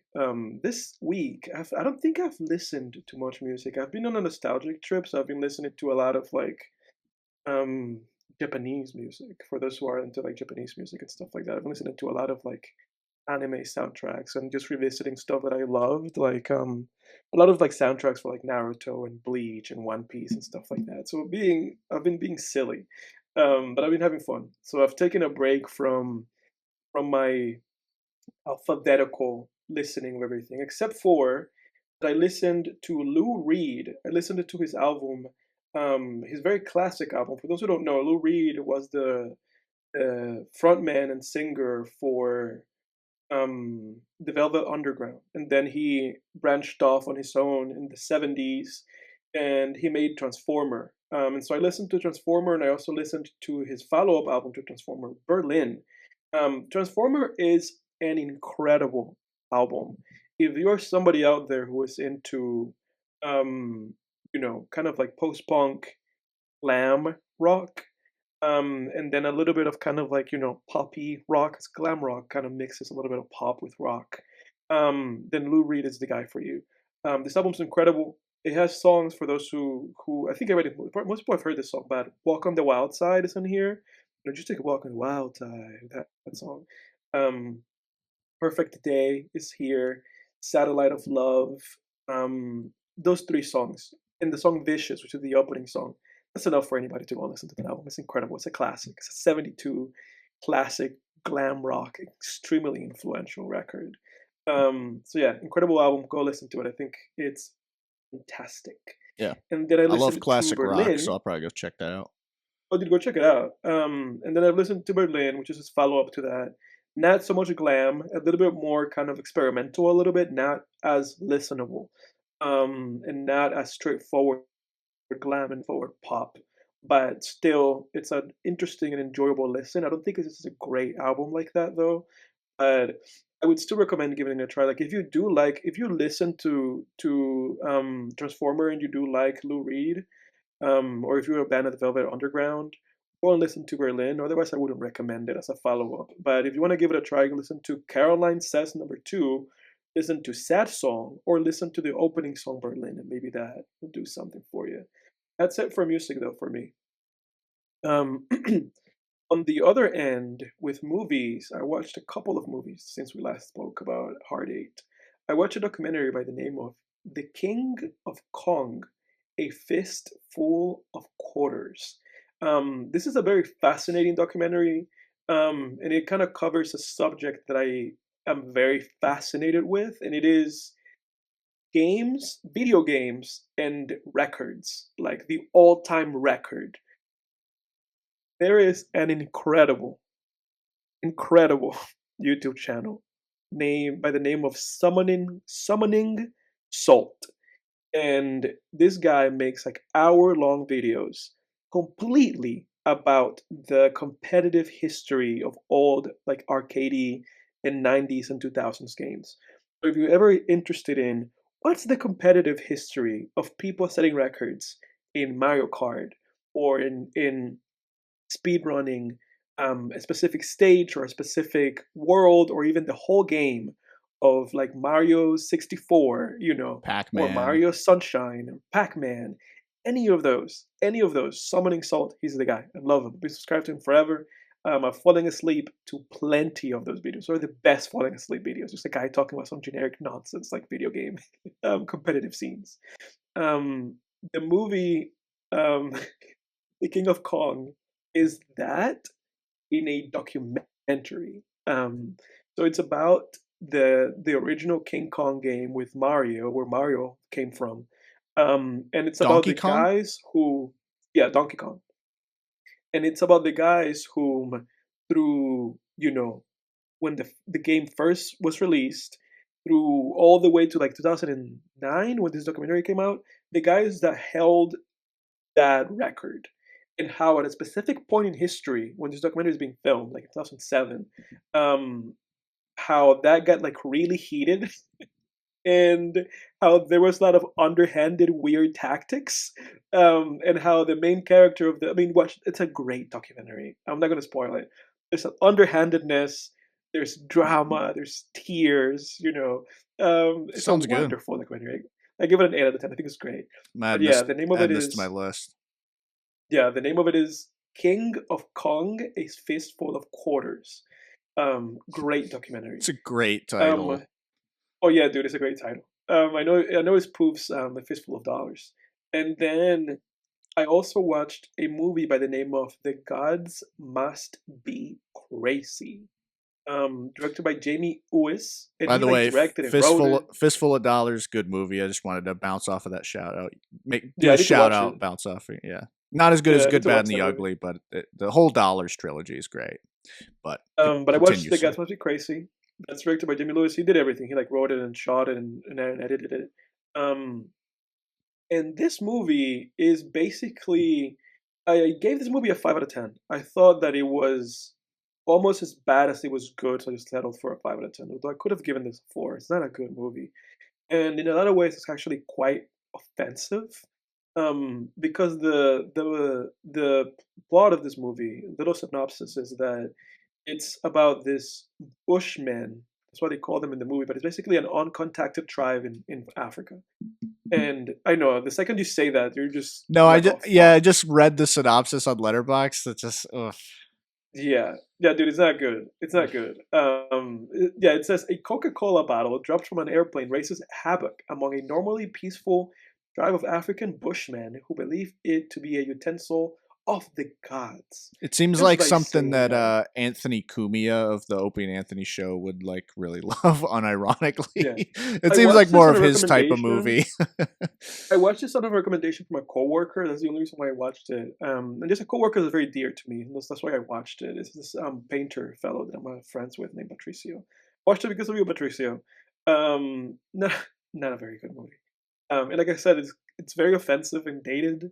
And then the worst Yeah. part of it is that then it has this B plot that eventually becomes the actual A plot of the movie, and they just leave the whole thing with the uncontacted tribe behind. Of this horrible romantic plot between this awful guy and this clumsy guy and this lady, and then on top of that, I have this C plot of this kind of like coup uprising in South Africa that then merges with the B plot, then merges with the A plot. Terrible, so terrible. Mm. I do not recommend this. Don't watch this. There's nothing here to watch. I watch this for a coworker friend. Mm. Don't watch this. 5 out of 10. Probably a 4, but probably a 3, but 5 out of 10. Um, Probably a and 2. then that's it. And that's why I gave that movie a 1. Yeah. He just kept going That's it. down and score. Nice. Nice, man. What do you have, sir? Yeah, so wrapping things up for me for my weekly recap / recommendations or hard stay away froms. So I couple movies I rewatched. My girlfriend and I did a little birthday outing for me, early birthday outing. My birthday's not for a couple days from the airing of this episode, but we did a little birthday Already wish outing. Jake happy birthday on the comments. If not on this episode, on the next one. Yeah, Wish him yeah. happy birthday. Yeah, thanks, guys. But we we went hiking and everything. We went hiking during the day, went out to dinner, did a lot of fun stuff, and then wrapped everything up with a kind of just watching a movie at night that evening at home. And so because it was kind of a birthday, celebration day, I wanted to pick a favorite of mine. So I picked Shawshank Redemption, which she'd never seen. Yeah, what can you say? I mean, it's for my money. I mean, it's always mentioned whenever people talk about the best movies ever made. Shawshank Redemption's almost always mentioned. It's either Shawshank Redemption, Godfather 1 or 2, take your pick. Yeah. Citizen Kane. Some people even say The Dark Knight, which I agree with. I unironically, I think that's a valid choice. The only reason people shy away from it is because it's a Batman movie, but it's just it's just kind of a bias or a But yeah, you get movies like that always mentioned. So for my money, The Shawshank Redemption, probably the greatest movie ever made. Not a controversial opinion, not a hot take, but it is don't disagree with you either on that. Yeah, it's my take, man. It is a powerful, I respect it. First of all, powerful story written by Stephen King, based on a book by Stephen King. I've read the book. The movie follows the source material fairly closely with a couple of changes. Is it Frank Darabont? Did he make that movie? Yep, he directed the movie. Goated. The guy's goated, man. Yeah. That has to be one of the most underrated filmmakers of our lifetime. The guy's fucking goated, dude. People don't talk about that guy enough. No. And yeah, he made a great season of television with first season of 1 Walking Dead. Incredible. Imagine if he stayed on Walking Dead, how that show would be. Such a different show. That could be a Breaking Bad level show, probably. It's just greed on AMC, man. It's just greed. Yeah. They whatever. It turned out for them anyway. They made all the money in the world, but yeah, Frank Darabont is an incredible filmmaker. Yeah, and he's obviously a huge Stephen King fan. He's adapted, I think, at least 3 things: Shawshank, Green Mile, and The Mist. And I'm sure there's 1 or 2 that I'm forgetting, but maybe not. But yeah, absolutely, I agree with you, man. And then I rewatched again, my girlfriend and I over the week. We just we wanted to throw something on, kind of light and stupid. And I've seen it before. The movie Freaky from 2020, directed by Christopher Landon, guy who did Happy Death Day. Yeah, so pretty average. Like, it came out in it came out in 2020. It's essentially Friday the 13th meets Freaky Friday. It is the concept. It's like basically the main character does a Freaky Friday with the movie's Jason, or the movie's Michael Myers, whatever. And yeah, it's a cool idea. A very average movie. Like, there's a lot of good. I wouldn't say there's a lot of good stuff. There's a lot of like decent stuff. The one thing, like, I remember at one point my girlfriend was like, "Yeah, Vince Vaughn's really holding this movie together," and I was like, "Yeah, he's like the best part of that movie. He does a great job because he has to play both the killer, but then the girl who is in the killer's body. So it's like, that's right. It's kind of like Face Off, where they're playing each other, Yeah. And he does fantastic in both roles. I mean, Vince Vaughn's a goated actor. Like, he's one of the like the greats of our generation, in the True. millennial generation. Um, Yeah.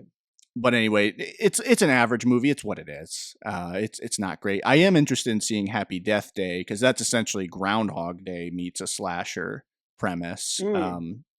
So kind of cool combining these ideas. Like I do like this meets that type ideas. Yeah.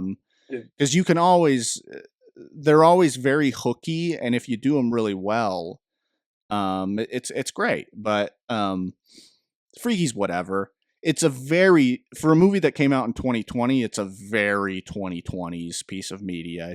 You just feel like it's hard to pin down because we're halfway through the 2020s, but there is a 2020s vibe, and I won't get into it now, but there is just like this 2020s vibe that kind of irritates me. It feels like we're in another 80s almost, but not as good.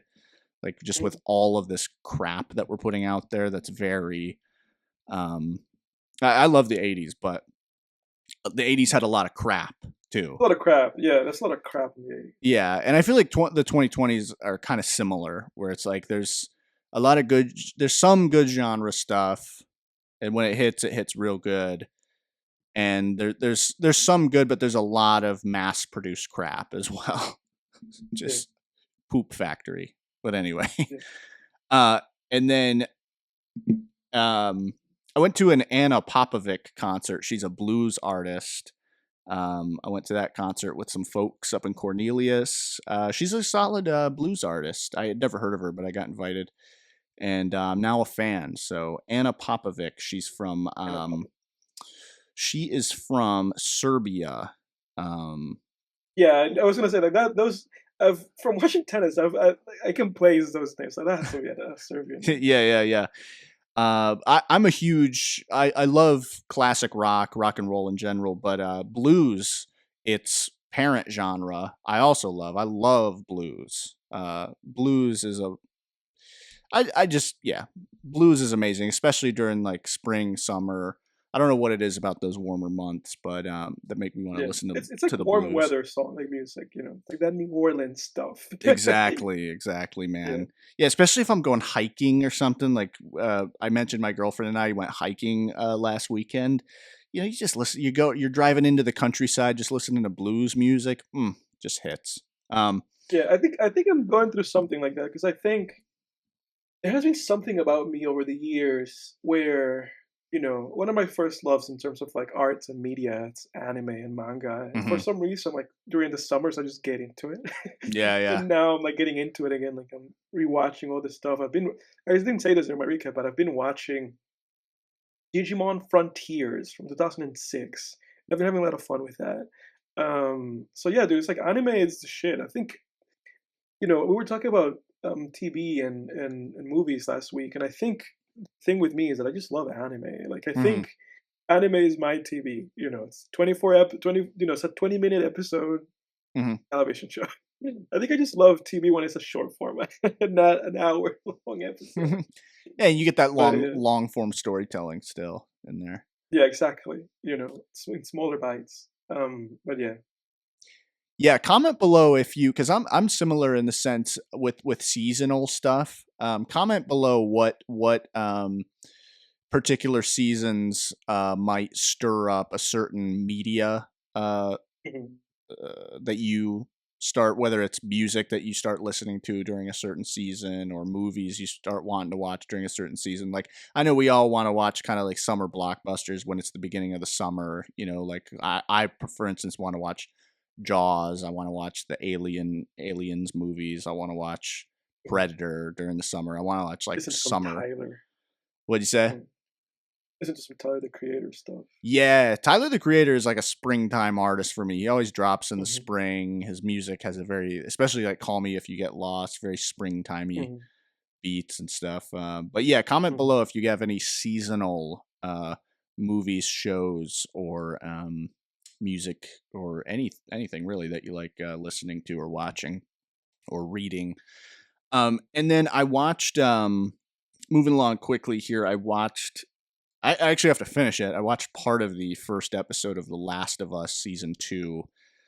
Mm. Um Still have not seen the first season. it's I don't know, man. Does it fall off the wheels? Well, first season was fine. I didn't think like first season was okay. It was like slightly above average, maybe average. I certainly wasn't counting down the days till it came back on, till season 2 dropped. You know what I mean? Like if they canceled it, I would have been like, oh, okay. What's for breakfast?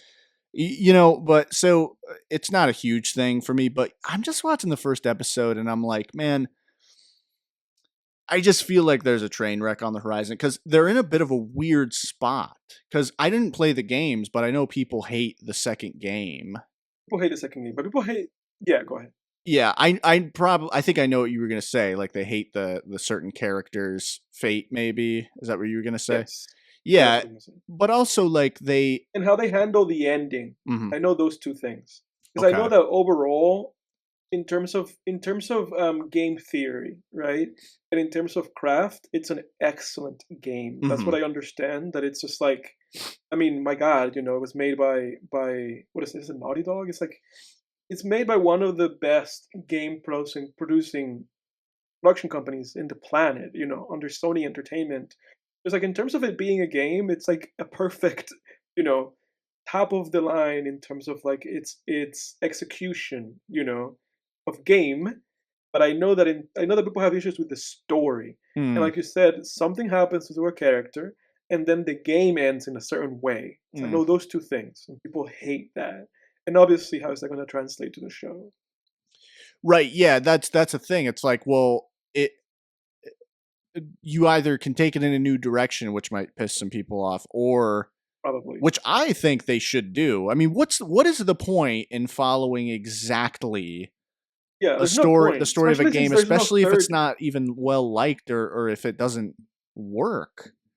Especially because there's no third game. Right, and So it's like, presumably they're gonna keep coming out. They just renewed it. I had in movie news here. They're gonna which we won't get to this week, but they're gonna renew. They already renewed it for season 3, and the season 2 hasn't finished airing. So they're gonna have to come up with new material anyway. So it's a mhm, weird spot that they're in. Like, do you adapt the if you're gonna stick to it so closely, it's already controversial source material. Um, I've never played the game, so I can only judge it on the show. But from what I understand, from what I've heard, from listening to some other podcasts, um, like Critical Drinkers podcast and everything, some of these elements are present in the second game that people don't like. But like Ellie's character is so fucking annoying in episode 1. Like you basically have this whole you have this scene where Ellie and her teenage friend are like about to go on patrol with these other like older these adults. They're on mhm. horses. This guy is standing at the gate giving them instructions, and they're like giggling and insulting him and saying like blah blah blah, and like, oh, we've heard this all before. Can we hurry it up? And he's like, I think you guys should take this more seriously. And they're like, do you think you should take this more seriously? It's like that attitude. They don't actually Yeah, do that part, that thing, but they do that shit. They're fucking with them. And it's like, how old are the writers? Like, do they think this is funny? This is fucking annoying. And I'm sitting there like, if I were in charge of these patrol parties, I would tell these two teenagers to get the fuck off the horses and go back in because you're not grown up, you're not mature enough to go patrol the the perimeter or the environment beyond the wall. mhm. It's like what do children write TV shows these days? Do they hire kids? I'm confused. And then like I'm watching and I'm watching too, like Pedro Pascal's character Joel. He's in like a therapy session with a therapist.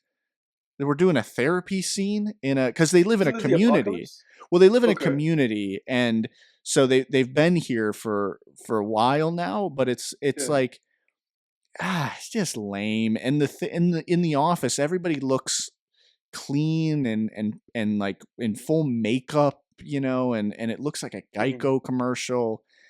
And I'm like, I don't know, man. Where are we going Lost here? the plot. Yeah, and then there's a scene too where the dialogue's crap too. I haven't finished the episode, but I'm halfway through. I apologize to the listeners. I wanted to finish it before we did this podcast, but I just didn't have time. But there's like there's shitty dialogue scenes too. Like there's a scene where Joel's like looking at this map of the compound and the area beyond it, and then his friend's little kid comes up to him, and Joel like picks him up. He's like, "Come here, tiger," and he's like pointing at the map, and he's just like, "You see, inside are people, but outside is monsters. So we have to shoot the monsters." Bam, bam, bam. And Mhm. it's like, what the fuck is Who's this? in the benefit? Like who's benefiting from that? Yeah, it's just like this is the worst fucking dialogue ever. And like then he Yeah. walks out and the kid's like doing finger guns at him and he's like, "Yeah, shoot those monsters." And it's like, oh, what the fuck, man? I don't know. I'm not my faith is a little shaken, but you know. I was never too into it anyway, so we'll see. Yeah. We'll see. And then wrapping it up here, couple of albums, rap albums that I listened to, just for the hell of it this past week. I listened to Gucci Mane's classic trap mixtape "Chicken Talk" from 2006. This is a trap masterpiece right here. Gucci Mane, 2000s. Beethoven? There's a good bit of Zaytoven on Chicken Talk, I Okay. believe.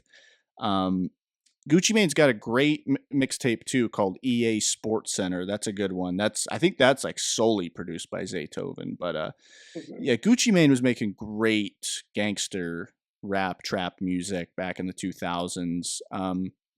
He was putting out some decent stuff in the 2010s too from prison. I thought, which a lot of that was mostly just his backlog stuff. I'm not too big on post prison Gucci Mane, to be honest. It just doesn't feel as raw as it used to, and nor do the beats, nor are the beats very catchy to me. It's that very generic trap production, but then also on top of it, Gucci Mane himself. His voice isn't quite as deep as it used to be for some reason. I don't know if that's the Gucci weight. Mane's made like 100 albums, man. Like his I Apple know. Music thing just like goes on forever. Well, the problem with those too is some of those are fake too. Like some of those are just like weird piracy DJs just posting stuff on Apple too. Like you can't to really look at what his discography is. I would recommend folks go to like Wikipedia or something. Wikipedia. Yeah, Yeah. but Chicken Talk's a great tape. I would say like standouts for me would be sorry guys, I don't have this pulled up.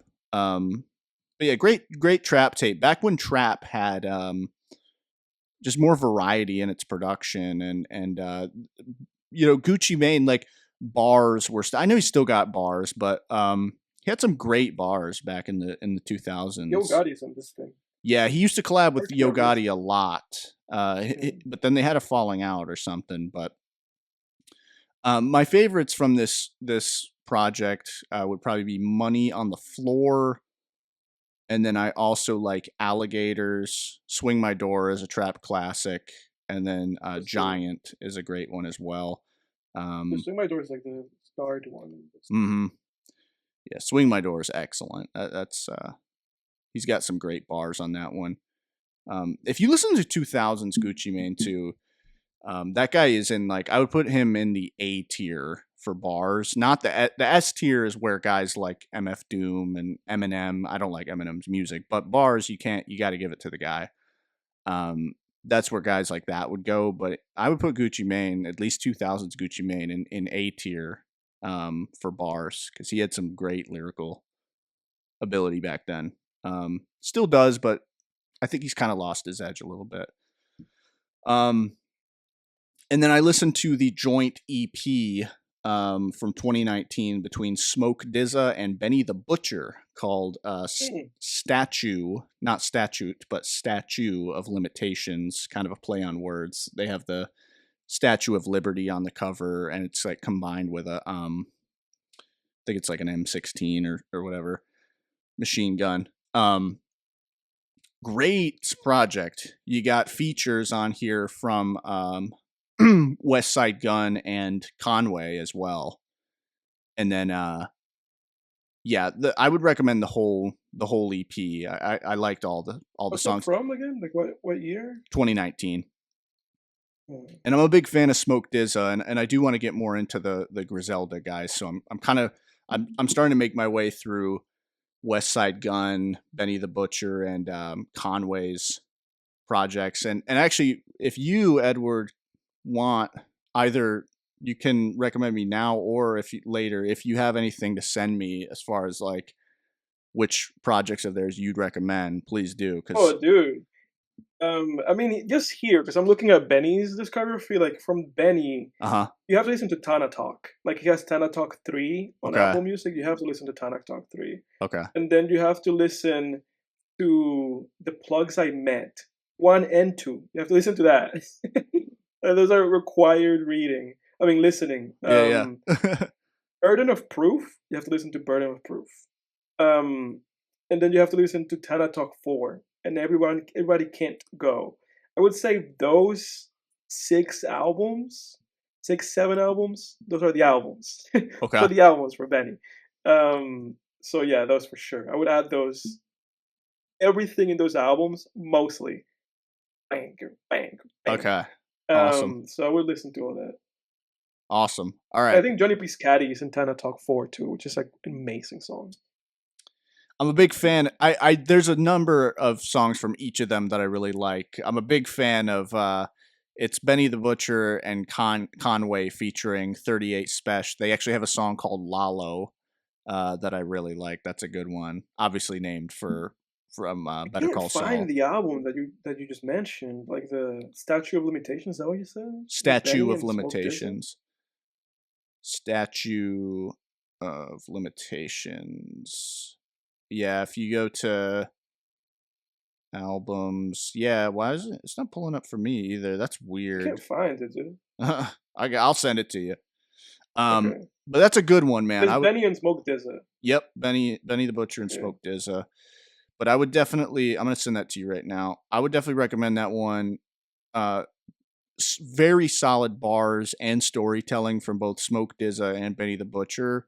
Great bars, great lyrics, great flows that are very catchy, and yeah, just rhythmically pleasing. And then awesome production, great production. It just has a bit of everything. As far as just great boom bap and jazz rap beats go. Yeah. I Um, want to listen. I think I found it. I want to listen to it. it's good. Yeah, I found it. Somehow, like, it was really difficult. It's an EP. Okay, that's what it is. Mm-hmm. Statue of Limitations. Okay, got it. Okay, I got it now. Yep. I got it. Thank you for sending it to me, though. Yeah, dude. What you got for next week, man? For next week, I've been like troubled because I was like, oh, I could throw this curveball here because we talked about it. But I will keep the little curveball that I thought of to another episode. Because what I've been burning to watch, I'm going to bring us all the way back to the present. We've been in the 80s and the 90s for a bit. I'm going to bring us back to the 2020s. So we're going to watch Asteroid City by Wes Anderson. It's Okay. his latest film. Wes is gearing up right now to release a new movie. A new Wes Anderson movie is coming out this year. And I think the trailer already even came out for it. So because there's a lot of buzz, a lot of conversation about Wes, and because I have seen every single Wes Anderson movie except for the last one, and there's a new one coming. Might as well catch up with Mr. Wes Anderson. So we're going from Paul Thomas Anderson to Wes Anderson, both 90s directors, guys. Yeah, Asteroid Cities for next week, everybody. Be here or be square. Yeah, let's do it. Thanks, guys. Thanks for listening. We'll see you next week for Asteroid City. And again, happy late Easter. Thanks so much for listening. Again, comment below if you agree with that list that we read of underrated movies by Oscar-winning directors. Also, give us some underrated movies you think are underrated. Comment those below, and also comment what you want us to watch, review. Yes. And again, thanks for listening, guys. We'll see you next week. Thank you, everybody. Happy Easter. Bye-bye.